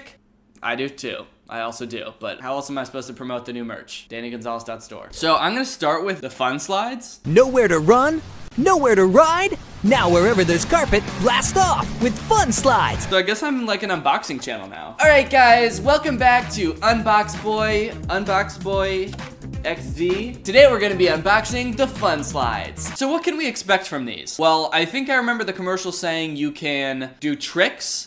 It's just as fun as sliding on socks on a hardwood floor, and you can dance like a maniac. I think that was my favorite part of the commercial. So if I can't dance like a maniac in these are gonna get a pretty bad review from me. Oh, it's got instructions on the back here, thank goodness, because these seem really difficult to use. Here's the instructions. Use with athletic shoes. Place a carpet skate on the floor with gripper grooves facing forward. Place your heel against the elastic heel and strap the slide foot back until the hook and loop foot strap will come over. This seems like way too... This is like a paragraph of instructions. Don't you just put your foot in it and slide, right? How difficult can it be? And at the end it says, now you're ready to have fun. Prior to use, read all cautions below. Oh shit, there's like a caution section on here. Assembly instructions. Does this not just come as a... Do I have to assemble this? Okay, anyway, let's check out the cautions. Caution, always wear flat-bottomed, rubber-soled shoes, such as athletic shoes. Use only on carpeted surfaces, away from stairs or obstacles. I remember that from the commercials. Walk down the stairs. Stay away from stairs with these things. You'll fucking die. Adult supervision recommended for those without skating experience. The joke's on them, because I am an adult. I bet they never thought an adult would be buying these for themselves. Ages 6 and up. That's not a problem because I'm 23 years old. Please retain for future reference. I will make sure to keep this caution for future reference just in case I'm going out skating with some friends and I need to make sure that I'm being safe. All right, well, here are the skates, and yep, I have to fucking assemble them. What? They couldn't just do this in the place where they made them? How hard is it to just put this together? This should not be something that you need to assemble when you get. Let's see, are these slippy? They feel kind of slippy. It'll fit on my foot for sure. On the side, it has real comments from real kids. Greatest invention ever from Keenan in King, North Carolina. Let's see if these things live up to our expectations. The instructions are printed on the inside of the box, almost like they want to make it as hard as possible for you to figure out how to put them together. So I guess I have to take apart the box. I hope I don't damage the caution so I can use that for future reference. Okay, so let's open the box here. Fuck, I ripped the instructions. Oh God. All right, now we've got the instructions. That was difficult. Guys, they have the instructions printed on this side, and then on the other side, they say, go to funslides.com for additional products from the creators of Fun Slides. Tips and Tricks DVD. This DVD includes tips and tricks for fun slides, carpet skates, and pro and semi-pro fun sliders getting extreme. Fuck yeah, I want to get extreme with these. Okay, wait, does this not come with it? I thought this was supposed to come with the tips and go to funslides.com for additional products. I don't get the free DVD for pro and semi-pro tricks? Now I'm gonna look like an idiot in these things because I don't know any fucking tricks. Not to mention I don't have the trick stick slide rail, and I don't have any of the carpet ramps in the commercial either. I'm gonna look like an idiot. Oh well, maybe it'll still be fun. Okay, for maximum performance, use with athletic shoes. Maximum performance. I like how they pretend that this is like a extreme sport, is sliding on carpet. For maximum performance, use athletic shoes. Now I remember in the commercial, it made a really big deal about the high quality construction of these, which is kind of bullshit because I'm having to construct them myself, so I think the quality really depends on how well I do it. But I will say, the smooth plastic and the foam feel very premium. This isn't a $1 carpet skate. You're really getting your $19.99 worth of this. $19.99. In all seriousness though, this foam is very thin. I feel like this is gonna provide little to no comfort on my foot. Maybe you want it to be more firm for what did it say? For maximum performance. I really want my performance to be maximized in these when I start dancing like a maniac. Wow, we're having fun now, gang. We're firing on all cylinders here. Oh yeah, look at that. 2 completed fun slides. It does have labels of front and back on here. That way you know when you put them on which one's the front and which one's the back. You don't want to get that mixed up or you'll probably get into a really serious accident. Probably go to the hospital. Might end up in a coma. Let me put my feet in these bad boys and see how it feels. Oh yeah, that's some smooth plastic right there. All right, well, I'm ready to get sliding, I think. Let's test these out and see if I can do some fucking tricks or at least get semi-pro with these things. So actually the first thing, it said in the cautions to only use these with athletic shoes, so I need athletic shoes first. What sort of athletic shoes do you have? Do you think these are athletic enough? I don't want to get in an accident. I don't know, shake them? Yeah, they sound pretty athletic. The commercial said that these are supposed to be like as fun as sliding around a hardwood floor in your socks. Well, how much fun is that? I don't know. Also, I have a hardwood floor, and I only have like a 5 foot by 5 foot space of carpet in my entire apartment. That goes right into the window. You can slide, you can do tricks, and you can dance like a maniac. You can dance like you've been locked up in a penitentiary. Whoa, dude. That's it. Okay, so first impressions, these actually are very slippery. It's a lot. Whoa, dude, careful. Hey, all right, you good? I was playing it up a little bit, but then I actually genuinely slipped. Ooh, damn. Let's see the spin. I want to see the spins. There you go. Okay, check that out. Dude, that's pretty sick. Yeah. I want to see tricks now. I want to see like a rollerblader grab. Ooh. That's pretty good, right? Damn, you're like Brink, dude. Can you grind? Damn, dude. Dude, these are like the new Heelys. We gotta do like a skate video. Go ahead. Oh.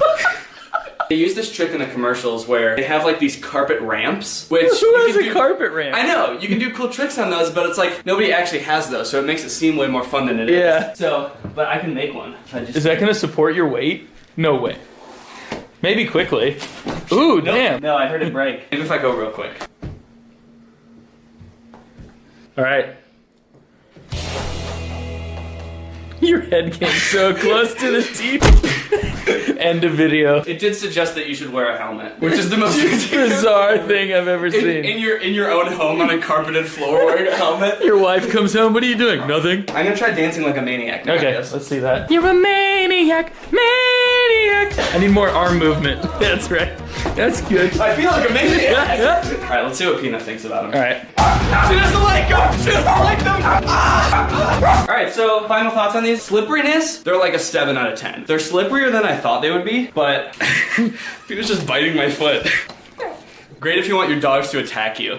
Yeah, they're slipperier than I thought they would be, but they're still not like that slippery. How much were those? These were $19.99. Is that a monthly installment?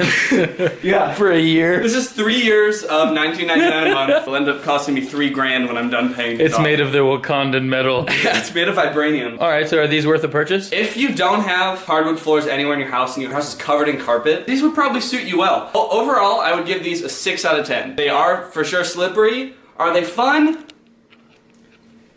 No. The next product is not quite as fun, but is very practical. Or at least the commercial said. This is the Slob Stopper. Or it's actually an off-brand one because I couldn't find the actual Slob Stopper. In the commercial, this was used for men with busy lifestyles. They can drink coffee and spill all over themselves and not have to worry about getting it all over their suit when they're looking at hot chicks. Forget messy spills and unplanned accidents. Just slip it on and enjoy your busy lifestyle. So I got this really pretty patterned one because I still want to look good when I'm spilling hot coffee all over myself. And you know what? Honestly, there's not really much to say about this one. It is a bib. It's absorbent and waterproof. I feel like those are oxymorons. If it's waterproof, don't you want it to slide off instead of being absorbed? All right, well, I think the only way to really test to see if this works as advertised is to try it out in the car. I'm just like you guys. Really, when I get distracted is when I'm sitting in the car and I see a hot babe and I try to drink some coffee and end up spilling all over myself and I totally ruin my chance with the babe. So that's got to be the best way to try this, as I am a busy guy with an on-the-go lifestyle. So let's go ahead and test this bad boy out in the car. In the commercial, the reason that he spills is because he's distracted because a hot girl walks by the car and he's like looking at her and then he spills coffee all over himself. So could you be the hot girl? Yeah, I mean, look at me. Yeah.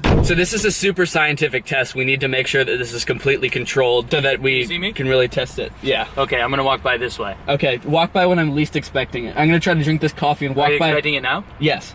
So walk. What about now? Yes. Walk by right as I'm trying to drink it, and when I'm not expecting it, so that I spill all over myself. Because this has to be just like the commercial, okay? Okay. I'm a busy businessman, just going to drink some water. I'll probably suck your dick. How was that? Was that like a hot chick? Yeah, that was actually really good. Did you get any on you? No, I think I'm completely dry, actually. I did spit water all over my steering wheel, though. That's probably because I'm so hot as a woman. Okay, let's try it one more time where I don't spit and instead I just spill. Just do whatever a hot girl would do. Okay. All right. Oh, another busy day of being a busy businessman. I'm gonna drink my water. Oh, no! Okay, oh Jesus. Yeah, I really spilled a lot of water on me. Let's review. So, water definitely got all over the bib. I don't know if you can tell, but the bib is very wet. I can't tell, I can just see the floral patterns. Okay, so what happened was, the bib sort of acted like a slide, and all of the liquid slid down the bib, and then down onto the seat, and then up into my butt. To be honest, it's probably more expensive to get your seat repaired than to ruin your clothes. Yeah. So if you're a busy businessman and you want hot coffee in your butt. But you're dripping a little bit. Yeah. I don't know if that's because I was hot or... Yeah, if that were coffee, my seat would be... Yeah, it'd be ruined. So, I don't know, for busy businessmen, do you think that the Slob Stopper is like the right choice? I think it's the right choice for saving your clothes, but also the right choice for ruining your car. That should be its new slogan. Slob Stoppers, the right choice for ruining your car. Yeah. If you really don't have time to just like stop for a few minutes to drink your coffee, then maybe you should solve other things before buying a bib, right? Yeah, maybe just like wake up earlier and drink your coffee before you leave. Yeah, exactly. Or just drink your coffee when you get to work. Yeah, or just don't work.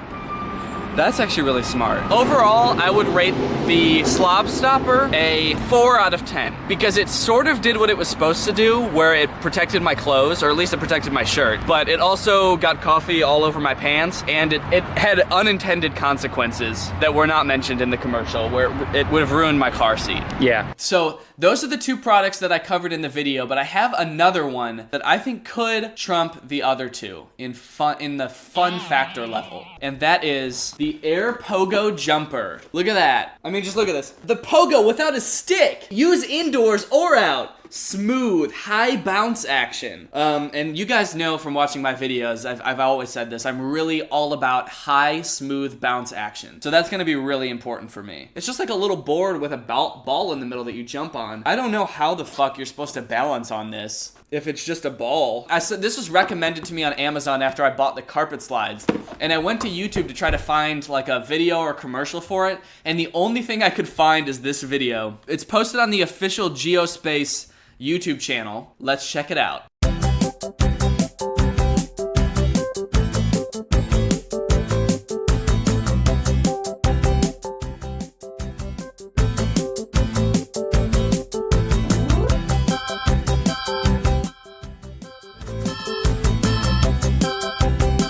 So yeah, it's just a 20-second video of a girl jumping on it. But you know what? That pretty much explained everything I needed to know about it. So let's just jump into it, as they say.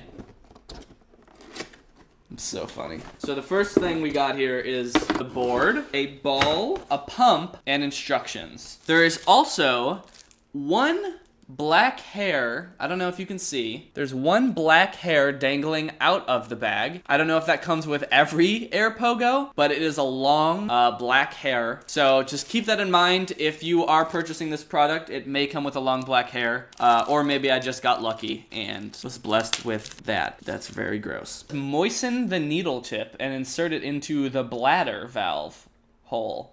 So okay, it's nice and moist now. That tasted like a bike tire.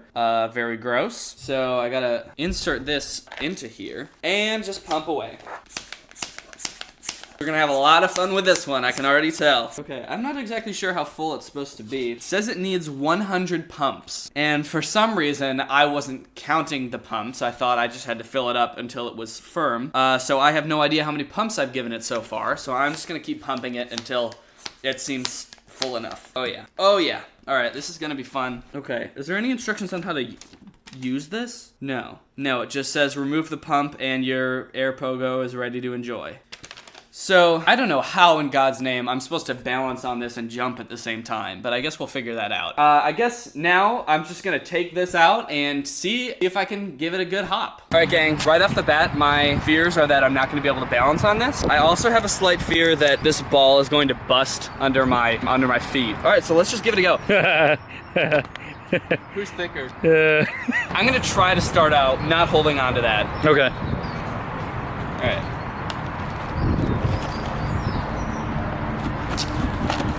Oh shit, actually, this is not as hard as I thought it would be. Does that look cool? You're getting like, let me see how high you're getting off the ground.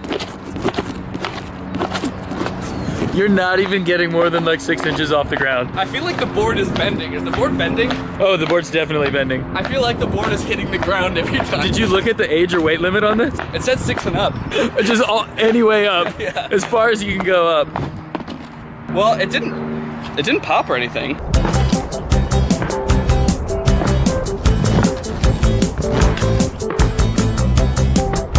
The Air Pogo jumper, I would have to say, is more fun than jumping by about 5%. Okay. So if you wanted to get an idea, if you want to buy this, of how much more fun it is than jumping, think how fun is jumping, then what's like 5% more fun. Awesome. It is pretty bouncy. I weigh 150 pounds and this did not burst. I could definitely feel the board itself like buckling under my weight. Overall, I would give this a 7 out of 10. I mean, it's fun.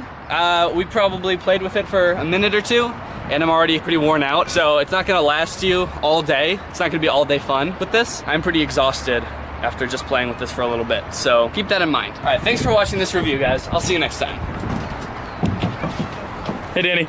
Hi. All right, Greg, well, I hope you enjoyed this video. If you're new here, make sure you subscribe and turn on my notifications to join Greg. We are the fastest growing channel on the internet. As you guys have probably seen by now, I have new merch. It's the Greg Family Crest. It's a really beautiful design. It symbolizes Greg being the fastest growing channel on the net, descending into the heavens while we leave our mortal enemies, the Craigs, to burn in hell. It has my face on it, which I feel really good about personally, and it comes in gray and black. So if you want to get that or any of my other merch, it's at DannyGonzalez.store. I would really appreciate you guys checking that out because I really like this design. I think it's pretty dope. So many other YouTubers say that their fans are like a family to them. If that were really true, then they would have a family crest. So as far as I can tell, we're the only family on the internet with a family crest.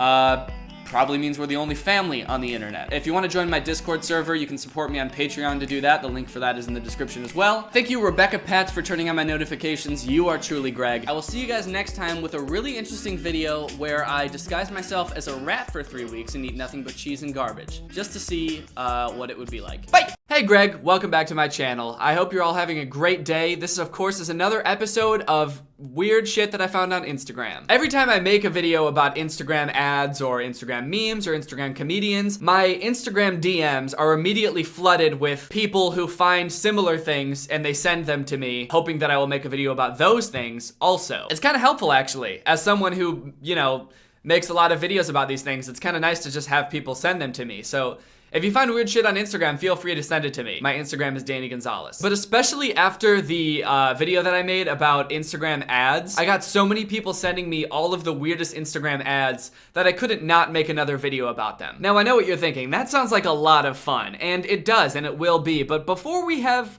too much fun, I think it's important to remember that this chair sucks. I've been using this chair for a long time. It's a fine chair, it's sturdy enough. I guess what I'm trying to say is there's nothing fun or cool about this seat. It's a pretty plain seat. It just doesn't really do much for my butt, or the rest of my body, come to think of it. But luckily, today's sponsor is SeatGeek. SeatGeek is an app that makes getting tickets to cooler, more fun seats way easier. You can get seats to football games, basketball games, Taylor Swift games, Kanye West games, whatever kind of games you're into. With SeatGeek, you can do everything on your phone within the app, including actually scanning to get into the event. They've got the best deals, and they have a scoring system that lets you know when you're getting a good deal and when you're not. And if you use my promo code GREG, you'll get $20 off your first purchase. So head on over to SeatGeek. You can use the link in my description. Thank you to SeatGeek for sponsoring this show. Guys, get your butt in a better seat. I'm sure a lot of you remember the last time I reviewed ads for mobile games on Instagram. They all seem to have this really weird strategy where they show a clip from the game and then the caption above it just makes no sense. It's almost confusing to the point where you have to download the game because you're just so confused. Here's an example of this strategy. It's a game where you're this little blob and it looks like you go around trying to knock people off of this platform. And the caption is, "I never knew anxiety until I played this game. I've never felt anxious in my whole entire goddamn life until I downloaded this game," which is totally inconsequential in the grand scheme of things. Whether I win or lose in this game has no bearing on my well-being, but it was so stressful that for the first time in my entire life, I felt anxiety. And I know what you're thinking, yes, I do live a very privileged life. There's this game, it looks like all you really do is just zigzag back and forth, but it is the most relaxed game ever. This one's pretty interesting. It looks like you're just a little ball and you bounce from platform to platform and you try not to fall. And it's got Disney's Magic Cinderella's Castle or whatever it is in the background. And the caption for this one is, "If you score 400, you can go to Disneyland." So this is interesting because, like, for the first time, it feels like an ad has a coherent phrase at the top. Like, I understand what it means. If you score 400, they're gonna give you a ticket to Disneyland, I guess, which is great. Tickets to Disneyland cost like $100 each. It's pretty impressive that an app would just pay for you to go just for getting like a seemingly pretty attainable score in this game. I think the problem that I have with this is I just kind of doubt it. I really doubt that if I download this game and get a score of 400, that they're gonna like mail me a ticket to Disneyland. So I decided I would put this to the test, download this game, and get to 400 myself, and see what happens. Fuck! No! Okay, the best I can get to is like 100, so I guess I'm not going to Disneyland. This very specific format seems to be actually pretty common with games. Here's another game where you like hit a ball and see how far it goes. And it says if you bounce 10 times, you can legally reach Pink Castle, which is just the Disneyland castle tinted pink. I can legally reach the Pink Castle. Was I not allowed to before? Why wasn't I legally allowed to reach Pink Castle? Why are they trying to keep me out? Come on, I'm a nice guy. Let me into Pink Castle. Legally this time. And then there's this one which says if you swallow Big Ben, you can go to Disneyland. If you swallow Big Ben? What the fuck does that even mean? Big Ben's like the giant clock tower in London. So if you swallow that, you might find yourself at Disneyland. And to prove it, right next to the picture of the game, there's a picture of this like skinned and gutted Donald Duck screaming in agony or maybe anger. You know, like you see at Disneyland. Man, I can't wait until I swallow Big Ben. I can go to Disneyland and see all my favorite characters, like Mickey Mouse with his arms torn off, decapitated Goofy, and skinned and gutted Donald Duck, who's very angry about something. Probably the fact that his stomach is gone. Here's another fun phrase. It's a little game where it looks like you flip, and then there's a picture next to it, which is a girl playing in bed, and a guy looking over her shoulder like, what the fuck are you doing? And the caption is, when she's tapping the game more than you. I don't understand that progression of emotions, because I think the fire is supposed to be like sexy, like kind of hot. So it's like, she's tapping the game more than me? Oh, ah, ha, ha, ha. Oh shit, she's tapping the game more than me? Hell yeah, girl, you tap that game. You don't gotta tap me, as long as I can creepily look over your shoulder in bed while you tap that game, baby girl. There was one ad I saw on Instagram that it seemed literally everybody wanted to send me, and rightfully so, I think. It was very festive and applied to my life personally a lot. It looks like this game where you're a little pumpkin and you spin this sort of cylinder to try to fall all the way down. It looks like a pretty interesting game, but the caption and the picture next to it are even better. If you reach level 2, you're legally a pumpkin. Legally a pumpkin. I've never heard anything better in my fucking life. And all you have to do is reach level 2? Granted, I don't really know what kind of perks or responsibilities come with being a legal pumpkin, but I mean, it sounds great to me. So your bitch ass better believe that I downloaded this game and I got to level 2. That's right, and it took me about 15 seconds. All I had to do was spin this little cylinder while the ball fell, and then I got there. It was kind of weird because when I got to level 2, the game barely even acknowledged that I reached such a momentous achievement. It also didn't say anything about pumpkins. It said nothing, it just said like, okay, level 2. Do that now. So I don't know what that's all about, but I'm guessing that my new ID will show up in the mail pretty soon, confirming my identity as a legal pumpkin. So I'd just like to take this opportunity to say to my haters, I told you so. You said I'd never amount to anything, but now I'm a pumpkin. But guys, the Instagram ads that I really want to talk about today are quite a bit different than any of the ones I've talked about before. This will be a series of ads from probably the most fucked up looking game I've ever seen. It's a game called Game of Sultans. I don't really know if it's a popular game or if any of you have maybe even played this. Maybe you could tell me if the game is as fucked up as the ads are, but it seems to be advertising all over Instagram. The thing about these ads is it makes the game look like this really gross, like sexist and all around just like awful game. And I don't understand really how it's supposed to make me want to play the game. Each ad that I've seen and that I've saved is like a series of pictures, like one of those little albums that you can go through on Instagram. So the first picture is 3 women, and it looks like you're given a choice. It says, Your Majesty, please choose a maid to serve you. So it looks like you're playing as like the king or the sultan of this palace, and you have to choose a maid. And it looks like you're basing this decision purely based off looks, as there's not any sort of resume that I can see. You're basically just trying to decide who's gonna clean your house best based on who is hottest. I've never known those 2 attributes to be a correlation, but I don't know, maybe the Sultan knows something that I don't. Ooh, the game's heating up a little bit. Now you get to decide, who would you choose as Empress? As Sultan, graceful and elegant as you are, you get to have your pick of any lady in the land. You can choose this woman, who you've got your arm around. She seems like quite a catch. She's sort of tickling the little hairs on your chinny chin chin. Or you can pick this crying woman who is pregnant with your child. And I think the body language is pretty clear in this picture who he's thinking about choosing. So it looks like you've gone from choosing a maid to getting someone pregnant, picking an empress. So what's next in the life of a sultan, you may be wondering? Well, it looks like the next thing for you is to pass on the crown. The kingdom has to live on after you go, so it's time to start having babies. So as sultan, you decide to have a child, and the newborn son is too ugly. What should I do? Oh no. Okay, so this is an interesting predicament. The Sultan has had a child, and it's too ugly. The newborn son is too ugly. Like, there's a certain amount of ugliness that the Sultan would accept, but this son, with his unibrow and his freckles, I don't know, he looks pretty much like a normal baby except for the unibrow. This son is too ugly. What should I do? What do you mean, what should I do? Like, there's nothing you can really do now about the baby's looks. Like, he's here. The baby is here. But let's see what the options here are. I'm guessing it's going to be something like you can choose to either, you know, give the son up for adoption because he's too ugly, or you can love him just the same because no matter what he looks like, he's still your son. It looks like there's one button and it says dislike. So I guess that's your only option, is to just dislike your son forever. Ooh! Oh, the newborn son is too ugly.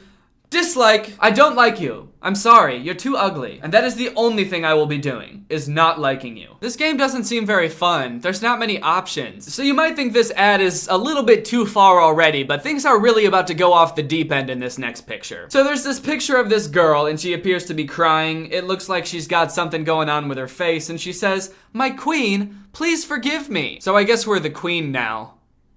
I don't know what happened to the king or the sultan, wherever he is. He's probably off disliking his son somewhere. And the two options here are forgive her or slap again. I've already slapped her once? I feel like a monster, and I'm not even playing the game. It just put me into this situation where I've already slapped this girl once. I don't even know what she did. The game just assumes like, yeah, well, obviously you're gonna slap her once, but what do you want to do after that? Like, are you gonna forgive her, or do you want to slap her again? If this is really in the game, I don't really think this game should be in the App Store. I mean, it's just a confusing premise for a game, first of all. Like, what even is this game about? Is it about even being a sultan? Because it kind of just sounds like being an asshole. Like, you're picking a maid based on looks, you're abandoning this woman you got pregnant, you're calling your son ugly, and then you're slapping this woman. The caption for this ad doesn't really help either. The maid conceived your child accidentally. That's a weird phrase. She conceived your child accidentally. It's sort of taking a lot of the blame off the dude, right? Like the sultan's like, whoa, whoa, whoa. Yeah, I might have had sex with you, but you're the one who accidentally conceived a child. Saying accidentally makes it sound like it was like a clumsy thing, like, whoops, oh, I slipped and now I'm pregnant. Would you ask her to give birth and promote her as a concubine? What's a concubine?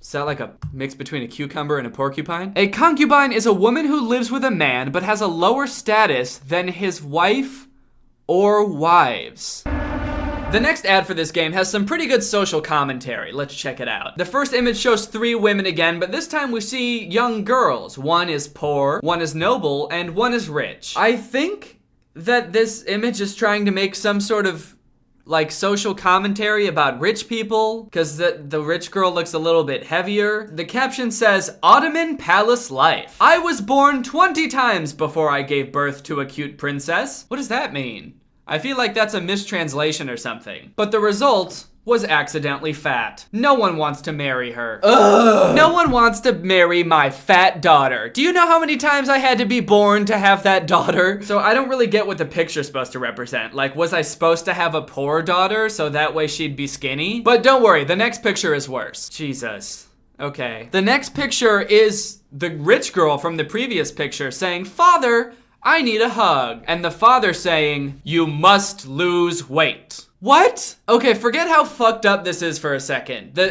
Forget how fucked up it is that this dude won't give his daughter a hug because she's overweight. How is this game fun? Like, it just seems stressful to have to be this little guy who is getting stressed out about his daughter's weight. He's all worried about his ugly son. I mean, look at him. He's so stressed out about his daughter's weight. His face is all warped. He's got like shade coming over his forehead. It looks like he's in physical pain because his daughter is heavier than he wants her to be. But don't worry, because part of this game is putting your daughter on a diet so that she can become the ideal looking 18-year-old in your eyes. Wow. I thought this game was gonna be fun when you could have ugly sons, but now that I know you can put your daughter on a diet, where can I download this game? What an awful sounding game. Why is it an appealing idea for a game to even be this sultan who's just this like womanizing douche? I don't know, but now I'm kind of tempted to download it and see what it's actually like, if it's actually like that at all, or if that's just a bunch of like weird clickbaity stuff to try to get you to download the game. So I don't know, let me know if you want me to make a video about me playing that game, or at least seeing what it's like. Maybe I'll try it. Guys, holy shit, the response to my last video has been crazy. So for those of you who didn't see my last video, I basically recapped this entire story where Brilliant Surprise Toys took down one of my videos, but after a long effort and a little bit of reviewing my legal options, we got it back up. That was the video about Papa being replaced. There was the song at the end of it. I turned the song into a full version of the song to sort of stick it to Chad. That went up on iTunes and Spotify. It got on the top of the iTunes comedy charts for like 3 days. After I posted that video, it got back up onto the top of iTunes comedy charts and stayed there for like a week. It's also now my second most streamed song on Spotify, and it's probably gonna become my most streamed song on Spotify in a couple days. It's just crazy all the good feedback I've been getting on that video. I really appreciate it. And I think it just really goes to show how strong Greg truly is. If you don't know what Greg is, it's the name that I call my fans. It's my fan base, but it's more than just a fan base, it's a family. We're a family and we're an army. The strongest army on YouTube, in fact, and the fastest growing at that. So thank you guys for being so supportive. I'm really glad that you guys have enjoyed the song as much as you do. I've loved seeing your tweets and like Instagram videos of like you listening to the song with friends and stuff like that. That's awesome. As always, if you want to join Greg, all you have to do is subscribe and turn on my notifications. Thank you, My Sister Wants a Corgi, for turning on notifications. You are truly Greg. I hope that your sister gets the corgi that she wants. I'll see you guys next time with a really interesting video where I am overcome with stage fright and I can't say a word the entire video. What's up, Greg? Welcome back to another episode of Nightmare Fuel, the internet's favorite place to get scared and scarred. I hope you guys are all ready to wake up in the middle of the night in a cold sweat screaming, because this one is a doozy. So since I made that last video on a low budget movie, The Lamp, I've been going down a rabbit hole of sorts, looking for other low budget movies to talk about. I feel like low budget movies are like an endless source of inspiration for movies. There's just so many that are so bad, but I've recently discovered that an even better subgenre of movies exists within low budget movies that are low budget ripoff movies. There are like a bunch of low budget studios, like Sparkplug Entertainment is the one that made this movie. There's a bunch of others that make a living off of making rip-offs of popular movies. Everything about the movie, from like the title to the cover and the posters for the movie and even the plots of the movie, are designed to trick you into watching their movie instead of a good movie like Kung Fu Panda. One of the worst, most egregious examples of this that I've found is this movie called Plan B. It's a rip-off of the 2007 absolute classic B-movie. Over the past couple years, the B-movie has seen this sort of resurgence because it's been like memed to death. But at the time it was released, I guess it was like a fairly well-received movie. At least it was received well enough to get the attention of Michael Shelp, who is the director of this movie. He's got classics like Spider's Web, A Pig's Tale, A Car's Life, Sparky's Big Adventure, Car's Life 2, Bug Bites, and Ant's Life, which is clearly a ripoff of Finding Nemo. But today we're here to talk about Plan B, the worst movie ever. I feel pretty comfortable saying that. I know I've said that before, but I think we found it, guys. I think we found the worst movie ever. I think one of the most perfect things about this movie is the title, Plan B, because this movie would definitely not be anybody's first choice. Oh boy, what awesome flowers! Hey, you're like kidding, right? Daisies are so last century. What if someone sees me? Oh, Buffy, daisies are always in style. But if you prefer buttercups... The movie starts off by introducing some lovable characters. There are all these worker bees. There's Buffy and Bing. So right off the bat, you get a sense that, okay, everybody's name in this universe who's a bee is gonna start with a B. Very funny. If you're like me, the first thing you'll notice about this movie is that the characters, the settings, just the animation, pretty much everything visual about this movie is just horrendous. It is acid to the eyes. In this whole beginning scene, these worker bees, who are led by Bing, who's the main character, are just going around and pollinating flowers. Well, Bing is. The rest of them, for some reason, can't figure out how to pollinate flowers, even though they're bees. One of the bees is trying to eat the flowers. Another bee's trying to pollinate a pretzel. We're here to pollinate, Zoe. Keep snacking to a minimum. And immediately they've broken the whole bee scheme, where every bee's name starts with a B, because they've just introduced this character, Zoe. Zoe? Who they refer to for the rest of the movie as Joey. Joey, no snacking. I don't know why none of these bees know how to pollinate flowers, except for Bing. Like, they're bees. That's probably the one thing they should know how to do. And it never says, like, this is their first time pollinating or anything like that. They're just dumbass bees, I guess. So they're flying around and trying to pollinate shit, and the animation is just so weird and creepy. Like, the way they pollinate things is by slamming their heads on it over and over really fast and sticking out these really long, creepy, cylindrical tongues and sucking really loudly. But if you thought the visuals of this movie were the only bad thing about it, then boy, are you sorely mistaken. Some of the characters in this movie have the most annoying voices ever. Gag gag me. Like, why can't humans throw trash away? Did you just say gag me? Ugh, gag me! Ew. Listen to this character, Pistol, who just complains for the entire movie. Pistol.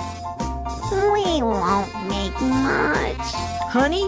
Oh, we'll make plenty. Not with this motley crew, we won't. His voice is just, it's so gross. Oh, stop. This is the A-Team. What? All this character does for the entire movie is complain and make those, like, moaning noises. It's the most disturbing thing. You know, say what you want about the Bee movie being weird, but at least they found a way to take something that would ordinarily be kind of creepy to most people, bees, and turn them into slightly endearing or at least personable characters. This movie feels like it went out of its way to make all of the bees creepy and gross. Like, this one's so annoying and just complains all the time. One of them licks trash and eats all the flowers they're supposed to be pollinating. They all look horrifying. And when they get back to the hive to make honey out of all the nectar they got, they do this thing where they extend all their gross-ass tubes out of their mouth and spit all the nectar into one giant bowl. Not to mention the way the bees stir the nectar into honey, which is with their butts. Not much nectar. God damn, that voice is so annoying. Well, at least there couldn't possibly be a more disturbing looking and sounding character, right? I want more honey. That is my sleep paralysis demon. Sometimes I wake up in the middle of the night, unable to move, and at the foot of my bed is that bee. What's this? It's honey. I can see that. But there's so little. The story of this movie is basically all these worker bees who are the heroes of the movie trying to deal with this new tyrannical queen who takes over after the old queen mysteriously disappears. This new queen basically enforces this new rule where you have to extract as much nectar as possible because she wants all the honey in the world and she wants to expand the hive and make her hive super big so she can have all the honey. From now on, drill and drain. Huh? Choose one flower, drill into it, and drain every last drop of fluid. They could at least not intentionally try to make everything sound super gross. Drill into it and drain every last drop of fluid? I don't know what it is about the word fluid at the end of this sentence, but it makes everything sound super gross. But that feeling when you drill into it and drain every last drop of fluid. If you've ever seen the Bee movie, you know that a big part of it is like the social and environmental commentary that it makes about humans. Plan B tries to replicate that, but never really like elaborates on it or like goes deep enough for you to be able to tell what point they're trying to make. What are you guys doing? Ever hear of drill and drain? Yeah, it sounds like some nutty technique humans invented. Yeah, you know us humans, always drilling and draining every last drop of fluid. Care to elaborate on why that could be bad? Humans. No? Then you're not going to mention it for the rest of the movie? Okay. Yeah, humans, good one. But, as you might expect, the drilling and draining method doesn't go so well. Pretty soon they run out of usable flowers because they've drained every last drop of fluid from all of them, and they have to resort to going and draining flowers from this George Washington memorial. The bees live in Washington, D.C. I haven't mentioned that. I don't know why that's an important part of the movie, but it is. Drill and drain. Hurry. Zips. These bees are so fucking dumb. They're like, all right, time to pollinate the flower. Wait, which part's the flower again? Disturbing, a floral tribute to George Washington and so on. Why does this bee have so much respect for George Washington? This bee was born, what, probably less than half a year ago? And George Washington died in 1799? Also, he's a bee? We have no choice. We do have a choice. Like Washington, you know? He could have been king, but he chose democracy. Why does he know so much about George Washington? Do they learn human history in bee school?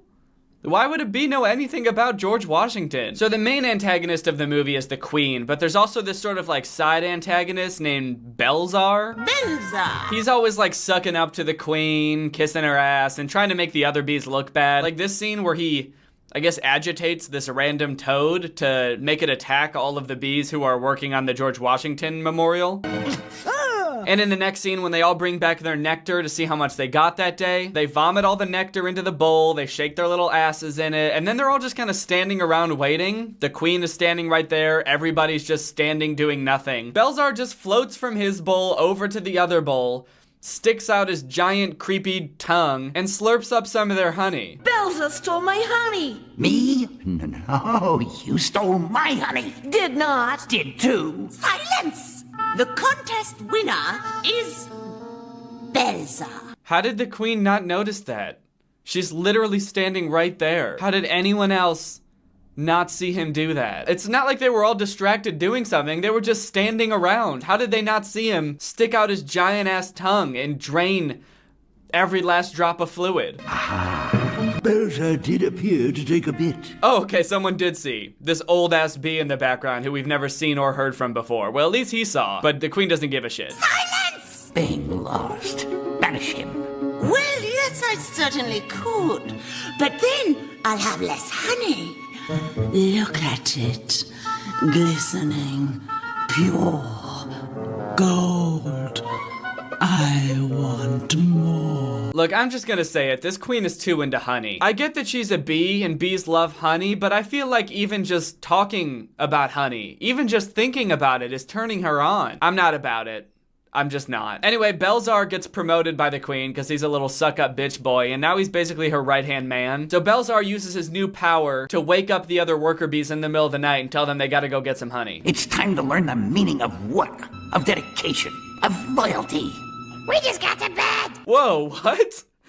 Who the fuck is that? Where did this character come from? We're halfway into the movie and they just introduced this character with the most crazy-ass voice I've ever heard? You can't expect me to be on board with that. We just got to bed. Sleep privileges are canceled. Starting now, you work 24/7 making honey and expanding the hive. That's so unfair! Does anyone else think this is weird? I feel like I'm having a fever dream right now. Where the fuck did this character come from? That's never spoken a peep, and now all of a sudden they're sticking up for themselves with the most obnoxious voice in the world. We just got to bed! Let us go back to sleep! He's just tired, Belza. It's Major Belza, Captain. Wow, I really gotta hand it to him with the animation on this. I mean, the emotion they're able to capture in their facial expressions is just amazing. I mean, I don't really know what this emotion is. I guess it's supposed to be like concerned or angry because he's having to go out in the middle of the night to get honey, but he kind of just looks high. Get to work right now! Oh man! So Belzar and the queen pretty much work the bees to exhaustion. They're expanding the hive. The hive is getting gigantic, but they're running out of steam fast.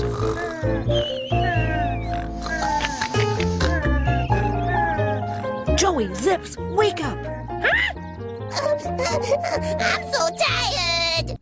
Yeah, nice. You know how when you're so tired you can barely keep your eyes open and someone wakes you up and you go, I'm so tired! Yeah, that makes sense. We haven't been to bed in days. You're kidding. So you come here to the Lincoln Memorial. Yep. A monument dedicated to Abraham Lincoln, the president who ended slavery. And here we are busting our behinds before dawn without so much as a thank you. Like slaves. I get the irony. So do all bees just have like an in-depth understanding of American history? I get that it's a cartoon, and real bees obviously don't know jack shit about the presidents. It just feels so weird that this movie is focused on showing us that bees are so fascinated by human presidents and not like past bee rulers. Like, shouldn't that be who they look up to? It's also weird because like the idea of a president in a democracy isn't even compatible with like bees biologically, because like the queen bee is just born into power automatically. There's no votes in a beehive. There's one point in the movie where all the bees are worried about who's gonna churn the honey because Pistol, who's the one person who knew how to do it, got fucking destroyed by that toad earlier. And they're all worried because nobody else knows how to do it. And it seems like a really difficult task. But here's the thing. From what they show in the movie, all churning the honey is just like floating over it and shaking your little ass in it. Like, it couldn't be more simple. Luckily, Bing's love interest, who's a bee from another hive, knows how to do it, and she teaches them all how to do it. It's all in the swivel. It's just kind of impressive that even though the bees, you know, do things like trying to pollinate pretzels and are constantly banging their heads on shit that aren't flowers, and they can't even figure out how to shake their little butts in honey, they all seem to have an extensive knowledge of human US history. Who's this? That's Bonnie. I don't like her. Huh?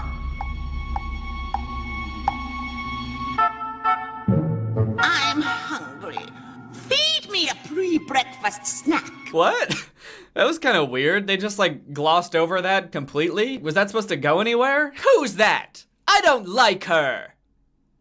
I'm hungry. You know, Bing, when I was young, Mummy said I would never be queen. She said I was too nice.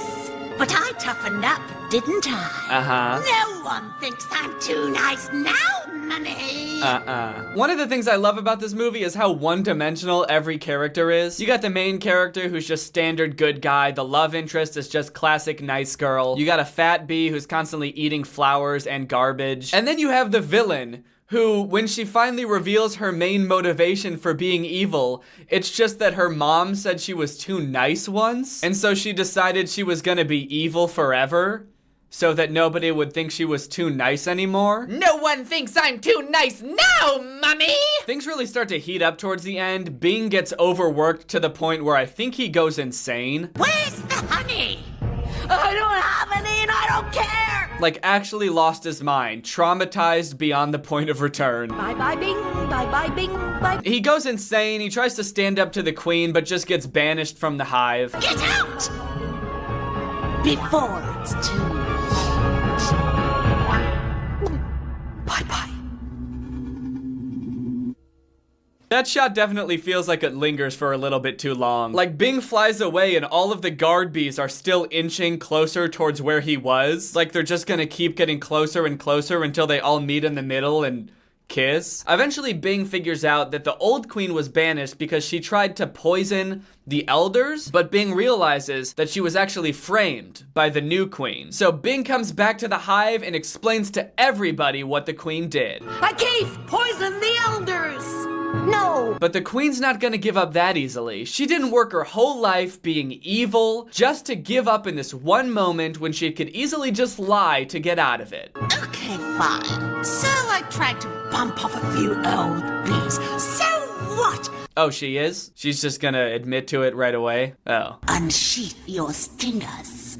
Uh-oh. Joey, Zebs, and Buffy, get ready! Then we get this big fight scene between the worker bees and the guards, which is just bad. Not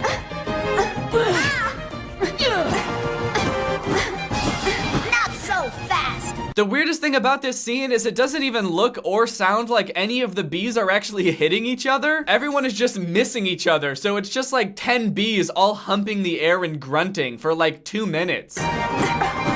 Why is no one making contact? This fight is gonna take forever. The ending, I gotta say, is not very satisfying. They defeat all the queen's guard bees and the old queen comes back and she's like, your reign of terror is over. And then without saying or doing anything, the queen just floats away. She's just like, okay, yeah, that makes sense. Bye-bye. But she does turn around right before she's about to leave for just long enough to hint at a sequel. I shall return to reclaim my throne, and next time I won't be so nice. Next time. Yeah. Next time.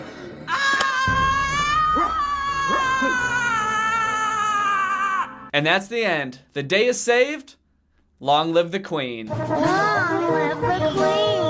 I hope you guys enjoyed this in-depth look at the worst movie ever, but now it's time to talk about our sponsor, Brawl Stars. Brawl Stars is a fun and exciting action-packed mobile game from the creators of Clash of Clans, with a variety of gameplay modes including Battle Royale, boss battles, soccer, and 3v3 squad battles. As you level up, there's a bunch of different fighters, or brawlers as they're called in the game, that you can unlock, and each of them have different moves and attributes. You can do matchmaking, so you can play with random strangers online and never run out of people to play with, but you can also set up private games so you can play with your friends. It's a really fun game and it's really cute. I really like games with animation styles like this. It's very pretty, very visually, aesthetically pleasing. You guys know I have a complicated relationship with mobile game ads. Most of them are trash, which is why when Brawl Stars reached out to sponsor this video, I had to accept. I had to prove that making a good ad for a mobile game wasn't hard. We don't have to lie and say things like, this game will make you legally skilled, even though it might. So here's some concepts I came up with for some good ads for Brawl Stars. Only kids born after 1920 will get this game. Now I think we can all agree that while not everyone born after 1920 will get this game,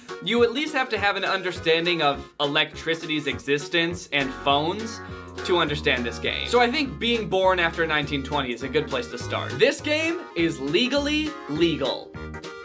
There's nothing illegal about this game. Nothing at all. This one is more of a proof of concept. I'm not sure about this one. Colt just shot you and took all your gems. Shoot him or divorce? Wait, that doesn't make any sense. How about shoot him or go collect some more gems, go on to win the game, and unlock another one of Brawl Stars' fun and zany characters? Yeah, that's better. This is one of the apps on my phone. Guys, I'm not Selena Gomez, and this isn't the only app on my phone, but it is one of the apps on my phone, and I do play it quite frequently. Thank you to Brawl Stars for sponsoring this video, and thank you to you guys for checking out Brawl Stars. I know I say this a lot, but when you guys check out the people who sponsor these videos, it helps me out a lot. It makes it a lot easier for me to get sponsors in the future, so thank you. All right, Greg, well, I hope you enjoyed this video. Just a couple of quick announcements. A lot of people have been asking for my outro song to be put up on Spotify. It actually is, so you don't have to ask anymore. It just is on Spotify. It's on Apple Music and iTunes and any other streaming or music service that you would probably use. So go check it out. And if you want to listen to it, even when the video's not over, you can do that. Thank you, I'm Greg now, for turning on my notifications. You are truly Greg. I'll see you guys next time with a really interesting video where I grow 3 feet. Not taller. I grow 3 extra feet. Bye. This video is over now. Over now.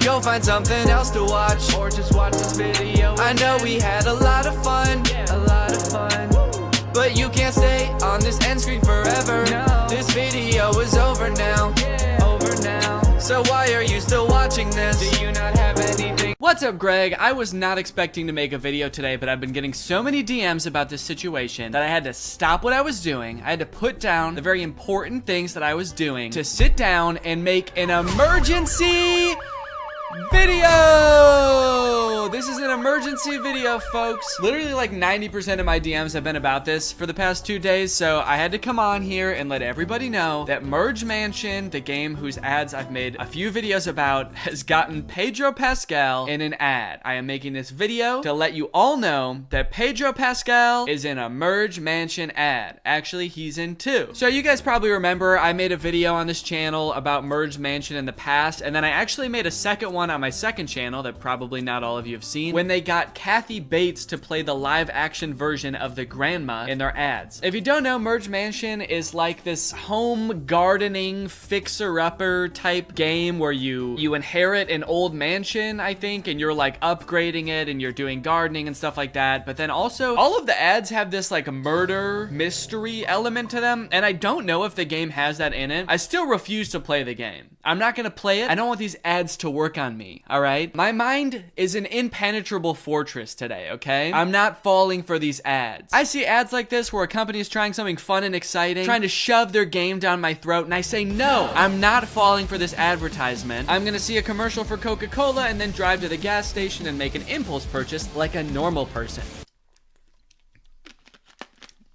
Anyway, I'll show you the first of the ads now. It's called A Twisted Game. Honestly, I don't even know where to start. On the surface, you've got this perfectly normal family. Okay, so this ad introduces a new character to the Merge Mansion lore, which I am a little bit familiar with, honestly, more familiar than I would like. So what I know so far is that the granny has murdered somebody. I cannot figure out from the ads who she's murdered, and I don't think that it's even answered in these ads, honestly. She's murdered someone, and then her granddaughter, who is the younger woman character in this game, is like slowly uncovering clues to what's going on. Now we've got Pedro Pascal in here, and he's playing Detective Tim Rockford, and he's come in to try to crack the case open. On the surface, you've got this perfectly normal family. A young girl, her grandmother. You know, this is apple pie America. A girl and a grandma. That's apple pie America, baby. Nothing more American than a girl and her grandma. Sorry, Europeans. Sorry, anyone anywhere else in the world. Actually, I don't know why I singled out Europe. Sorry, anybody anywhere except for America. You can't relate to apple pie or grandmas. We made them up. And just like everything else in American culture, it is starting to kill people. Please help. It's like everybody is hiding something. There's no body, no smoking gun, just a lot of knives.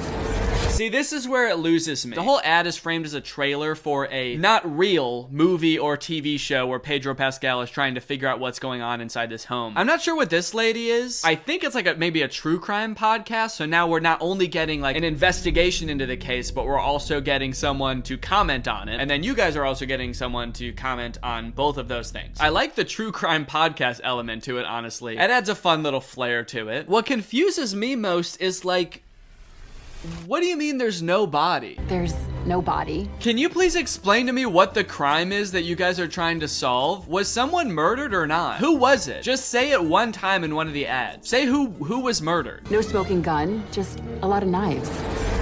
No murder weapons, unfortunately, just a shit ton of knives. So unfortunately, nothing suspicious has been found yet. Just a freakish obsession with knives and not cooking knives. These are knives that are sold to be weapons. There's no body. No smoking gun, just a lot of knives. The fact that she's like, there's no smoking guns, it's just knives, makes me think that by like no body, she also means like, we can't find a body. The only thing we found is this skeleton. Super confusing. I'm worried that people are gonna think that I'm like sponsored by Merge Mansion by keep continuing to make videos about Merge Mansion. I'm not, okay? I'm not gonna play this game. I would be lying if I said that my curiosity wasn't piqued at least a little bit by this ad, because I'm like, who died? Who died and how did they die? How is knives not evidence? There's knives everywhere. They find them on every surface in this house. That's not evidence? Is the investigation to figure out if there even was a crime? Can you call 911 to be like, hey, a crime happened. Can you come figure out what it is? I don't know. I feel like I've been victim to some sort of injustice. I'm not sure what, but there's knives everywhere. Please come. That'd actually be an insane new genre of YouTube videos. You've heard of BuzzFeed Unsolved? How about BuzzFeed Unfound? We haven't even found the crime yet, let alone solve it. Okay, here's the next ad. It's called Think Like a Grandma. I was finally in, but still couldn't put the pieces together. What am I missing? Crime scene? Weapon? You're missing a crime, I think. I still couldn't put the pieces together. What crime was I solving? What am I doing here? Who's this girl and this grandma? What is my job? To catch a grandma, you have to think like a grandma. Oh shit, okay, so that looks like some evidence there. A boiling pie? So maybe there was a crime committed, I admit it. Maybe somebody was murdered and then Granny made a pie out of him. Good old apple pie America, you know? You got loving granddaughter, murderous grandma, and pie grandpa. Nothing more American than that, baby. God bless America. Think. Another thing you'll notice is that Kathy Bates is not the grandma anymore. I don't know who that lady is, but that's not Kathy Bates. So they, I guess, could not afford to hire Kathy Bates and Pedro Pascal at the same time, which would be a pretty crazy collab. I guess it's probably not called collabs when it's like a movie or an ad. But this must be super confusing for the detective too. He gets pictures of all of the suspects and the grandma looks like Kathy Bates, and then he gets there and this is the grandma. He's like, okay, I was solving a murder, but now we have to solve like who you are. You shapeshifter. What are you? Think. What would grandma do? He doesn't know the crime yet. That's why he's saying, what would a grandma do? What sort of crimes would a grandma commit? Tax evasion? Turning her husband into a pie? Maybe they just live in a small town where literally nothing is going on. And so he's like, I'll put police tape up at some old lady's house and harass her. Sure, what the hell? Just try to figure out what crime she may have committed in her past. That's a cool little touch too, where it like turns into the video game graphics at the end there. And this is an homage to one of the earlier ads too that I covered in the first video. Anyway, either way, some pretty insane marketing. People have been talking about this nonstop, at least in my DMs, and I've seen people talking about it on Twitter too. And also this ad from 4 days ago has 7.4 million views, which is pretty crazy. All of their other ads have like maybe 20 to 60,000 views. So getting our boy Pedro in there really pushed the ad. Now, a lot of the discourse that I've seen around this ad, both in DMs and otherwise, have been people being like, there has to be something fishy going on. How did they get Pedro Pascal in their ad? How did this random shitty game get Pedro Pascal in their ad? For example, this TikTok. The next time someone asks me what my favorite conspiracy theory is, I'm gonna tell them that I think the Merge Mansion is a money laundering operation. Because how the fuck can they afford an ad with Pedro Pascal in this day and age, in this economy? Controversial opinion? they do make that much money. Even Candy Crush didn't have that kind of money. What is going on? Candy Crush for sure had that much money, and Merge Mansion also for sure has that much money, dude. I hate to break it to you, but mobile games make a shit ton of money. How much money does Merge Mansion make? Currently, the game earns more than $10 million per month from its players. So far, the game has bagged more than $160 million. So they make $10 million a month. How much does Pedro Pascal make? Okay, for The Last of Us, Variety reported that he earns $600,000 per episode. So I do hate to break it to you, but Merge Mansion definitely has enough money to hire Pedro Pascal without being a money laundering scheme, which a lot of people in the comments can attest to. This person said, listen, if you've played Merge Mansion and are addicted, you'll get it. They're constantly pushing buying things, but not enough for me to stop playing it. So they make a lot of money from their players, and I'm guessing based on the 7 million views they got on that ad by just posting it for free on YouTube, like they didn't even need to put it in the Super Bowl or anything, like I'm guessing that they're gonna get a good return on whatever investment. I mean, he makes $600,000 per episode of a TV show. I'm guessing they probably paid him less than that for a 1 minute long YouTube video. If you want a real conspiracy theory, here's a real conspiracy, dude. For The Last of Us, he earned $4.5 million. My conspiracy is that Pedro Pascal is actually a huge Merge Mansion fan. And while he made $4.5 million from The Last of Us, he spent $4.6 million on Merge Mansion upgrades. He's in immense debt to Merge Mansion, to the grandma herself perhaps even. And when Merge Mansion caught wind that Pedro Pascal is the owner of the account that owes them $4.6 million, they said, hey, listen, we'll wipe out all your debt for one measly little commercial. Actually, 2 measly little commercials. And what could Pedro say? But okay, fine, I'll do it. I bet he took the job because it was funny. No, I bet they paid him.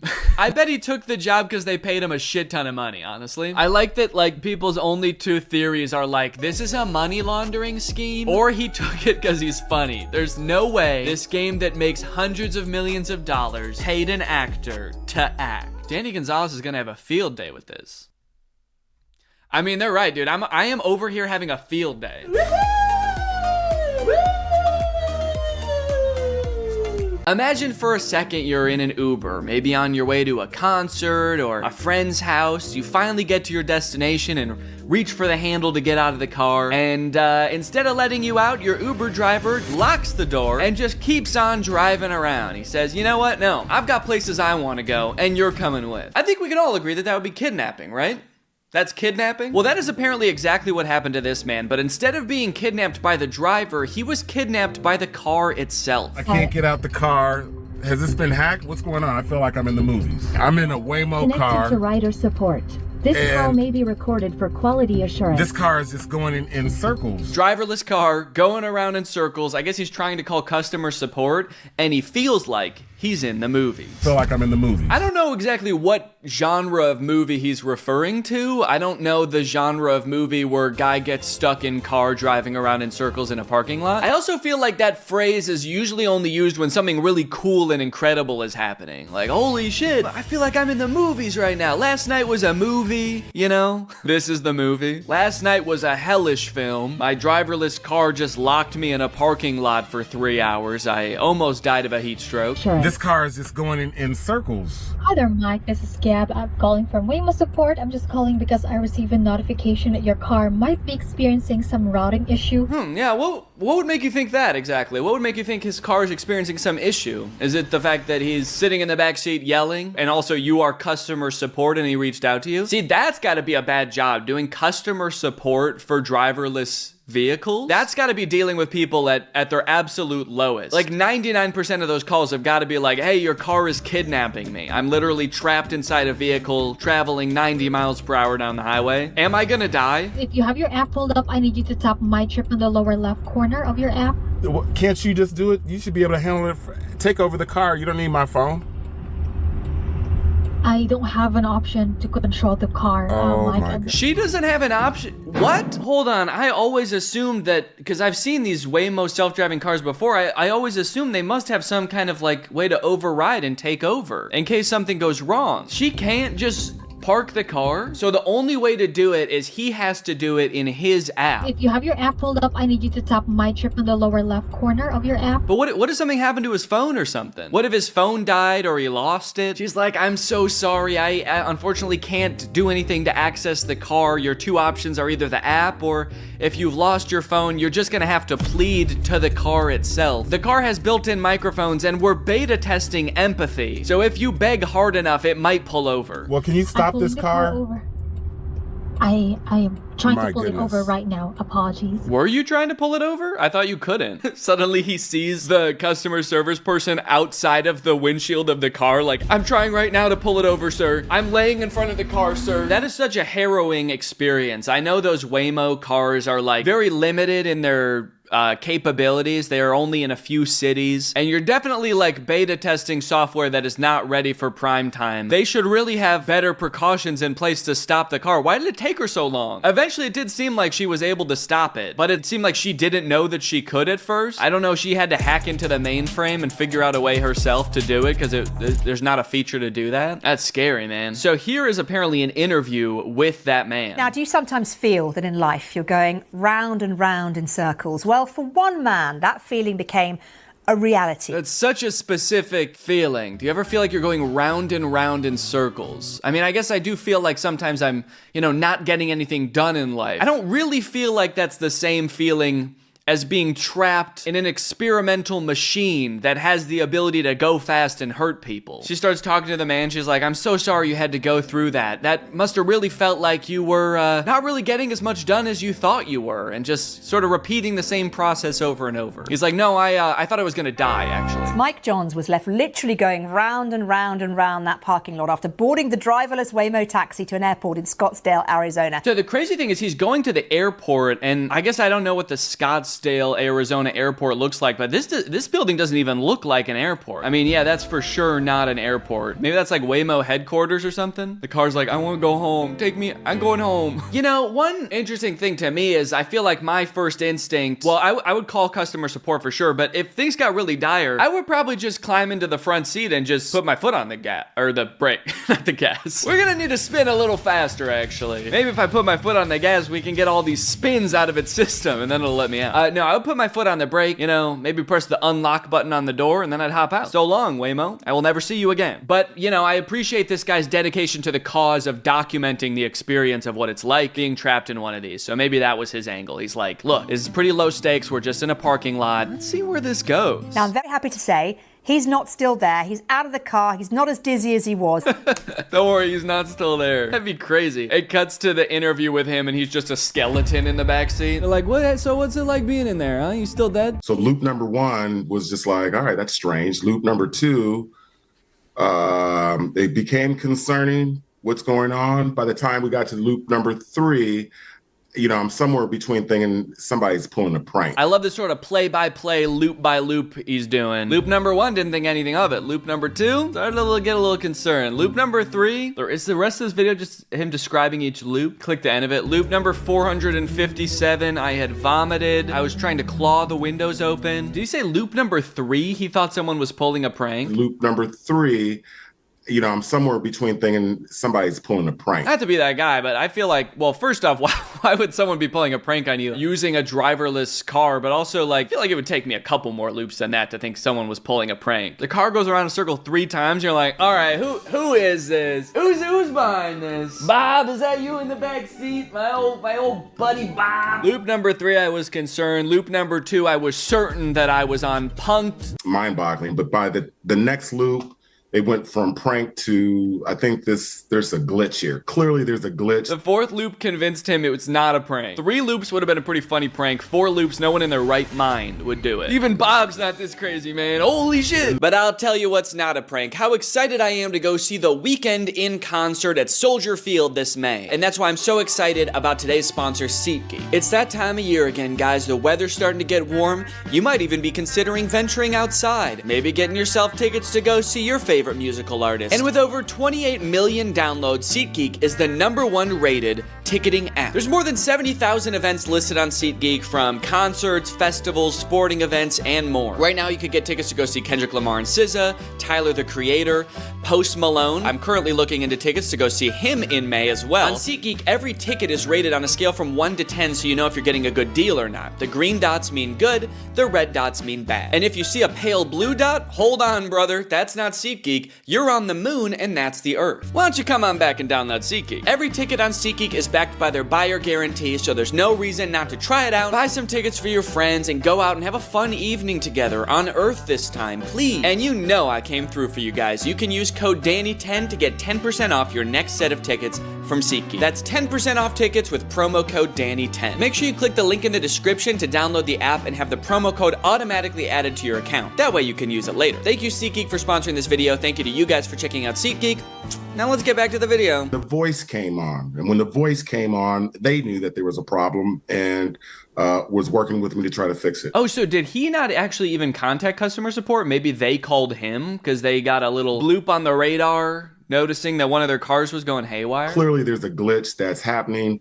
Then the voice came on. The voice came on, and the voice started screaming, "What the fuck did you do? What did you do to our car? You broke our car!" That is kind of crazy that he got in, did nothing. The car started malfunctioning, and then they called him to be like, "You gotta fix it in the app. You gotta get on that app and fix it, man. We don't know what to do." How did you feel going round in circles? Surely you were like, ugh. Yes, I didn't like that at all. The nauseated feeling, no, not cool at all. And so the nauseating feeling, not to mention the feeling that the robots are taking over. It's definitely not a good way to feel. Has it put you off driverless cars? It's put me off. I still am supportive of autonomous vehicles. We have work to do. And the message that I would say for your listeners in the audience is that we're all a part of this human experiment. Look, I mean, it's one thing to be like, I'm all in favor of a hypothetical future where we have driverless vehicles. I mean, that does sound nice in theory, you know? Maybe that would fix a lot of traffic issues. Maybe that would fix a lot of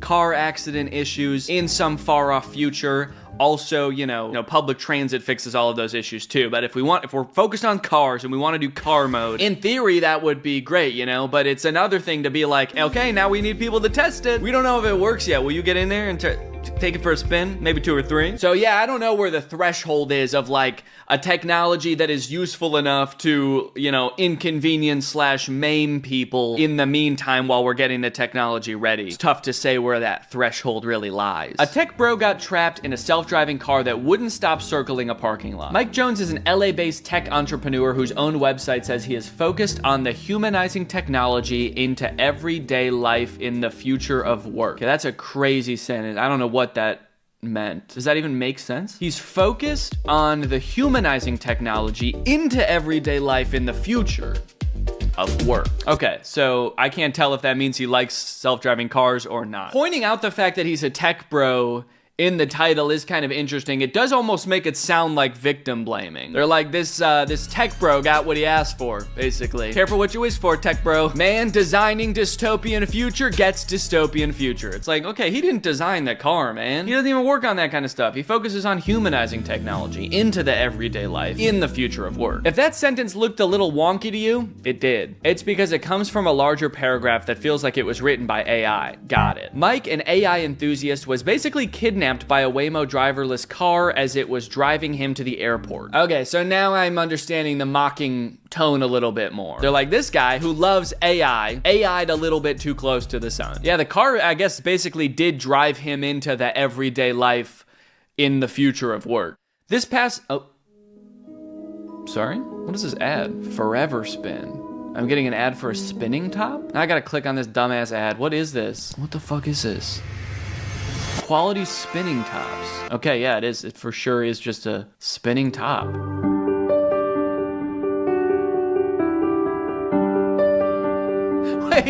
Wait.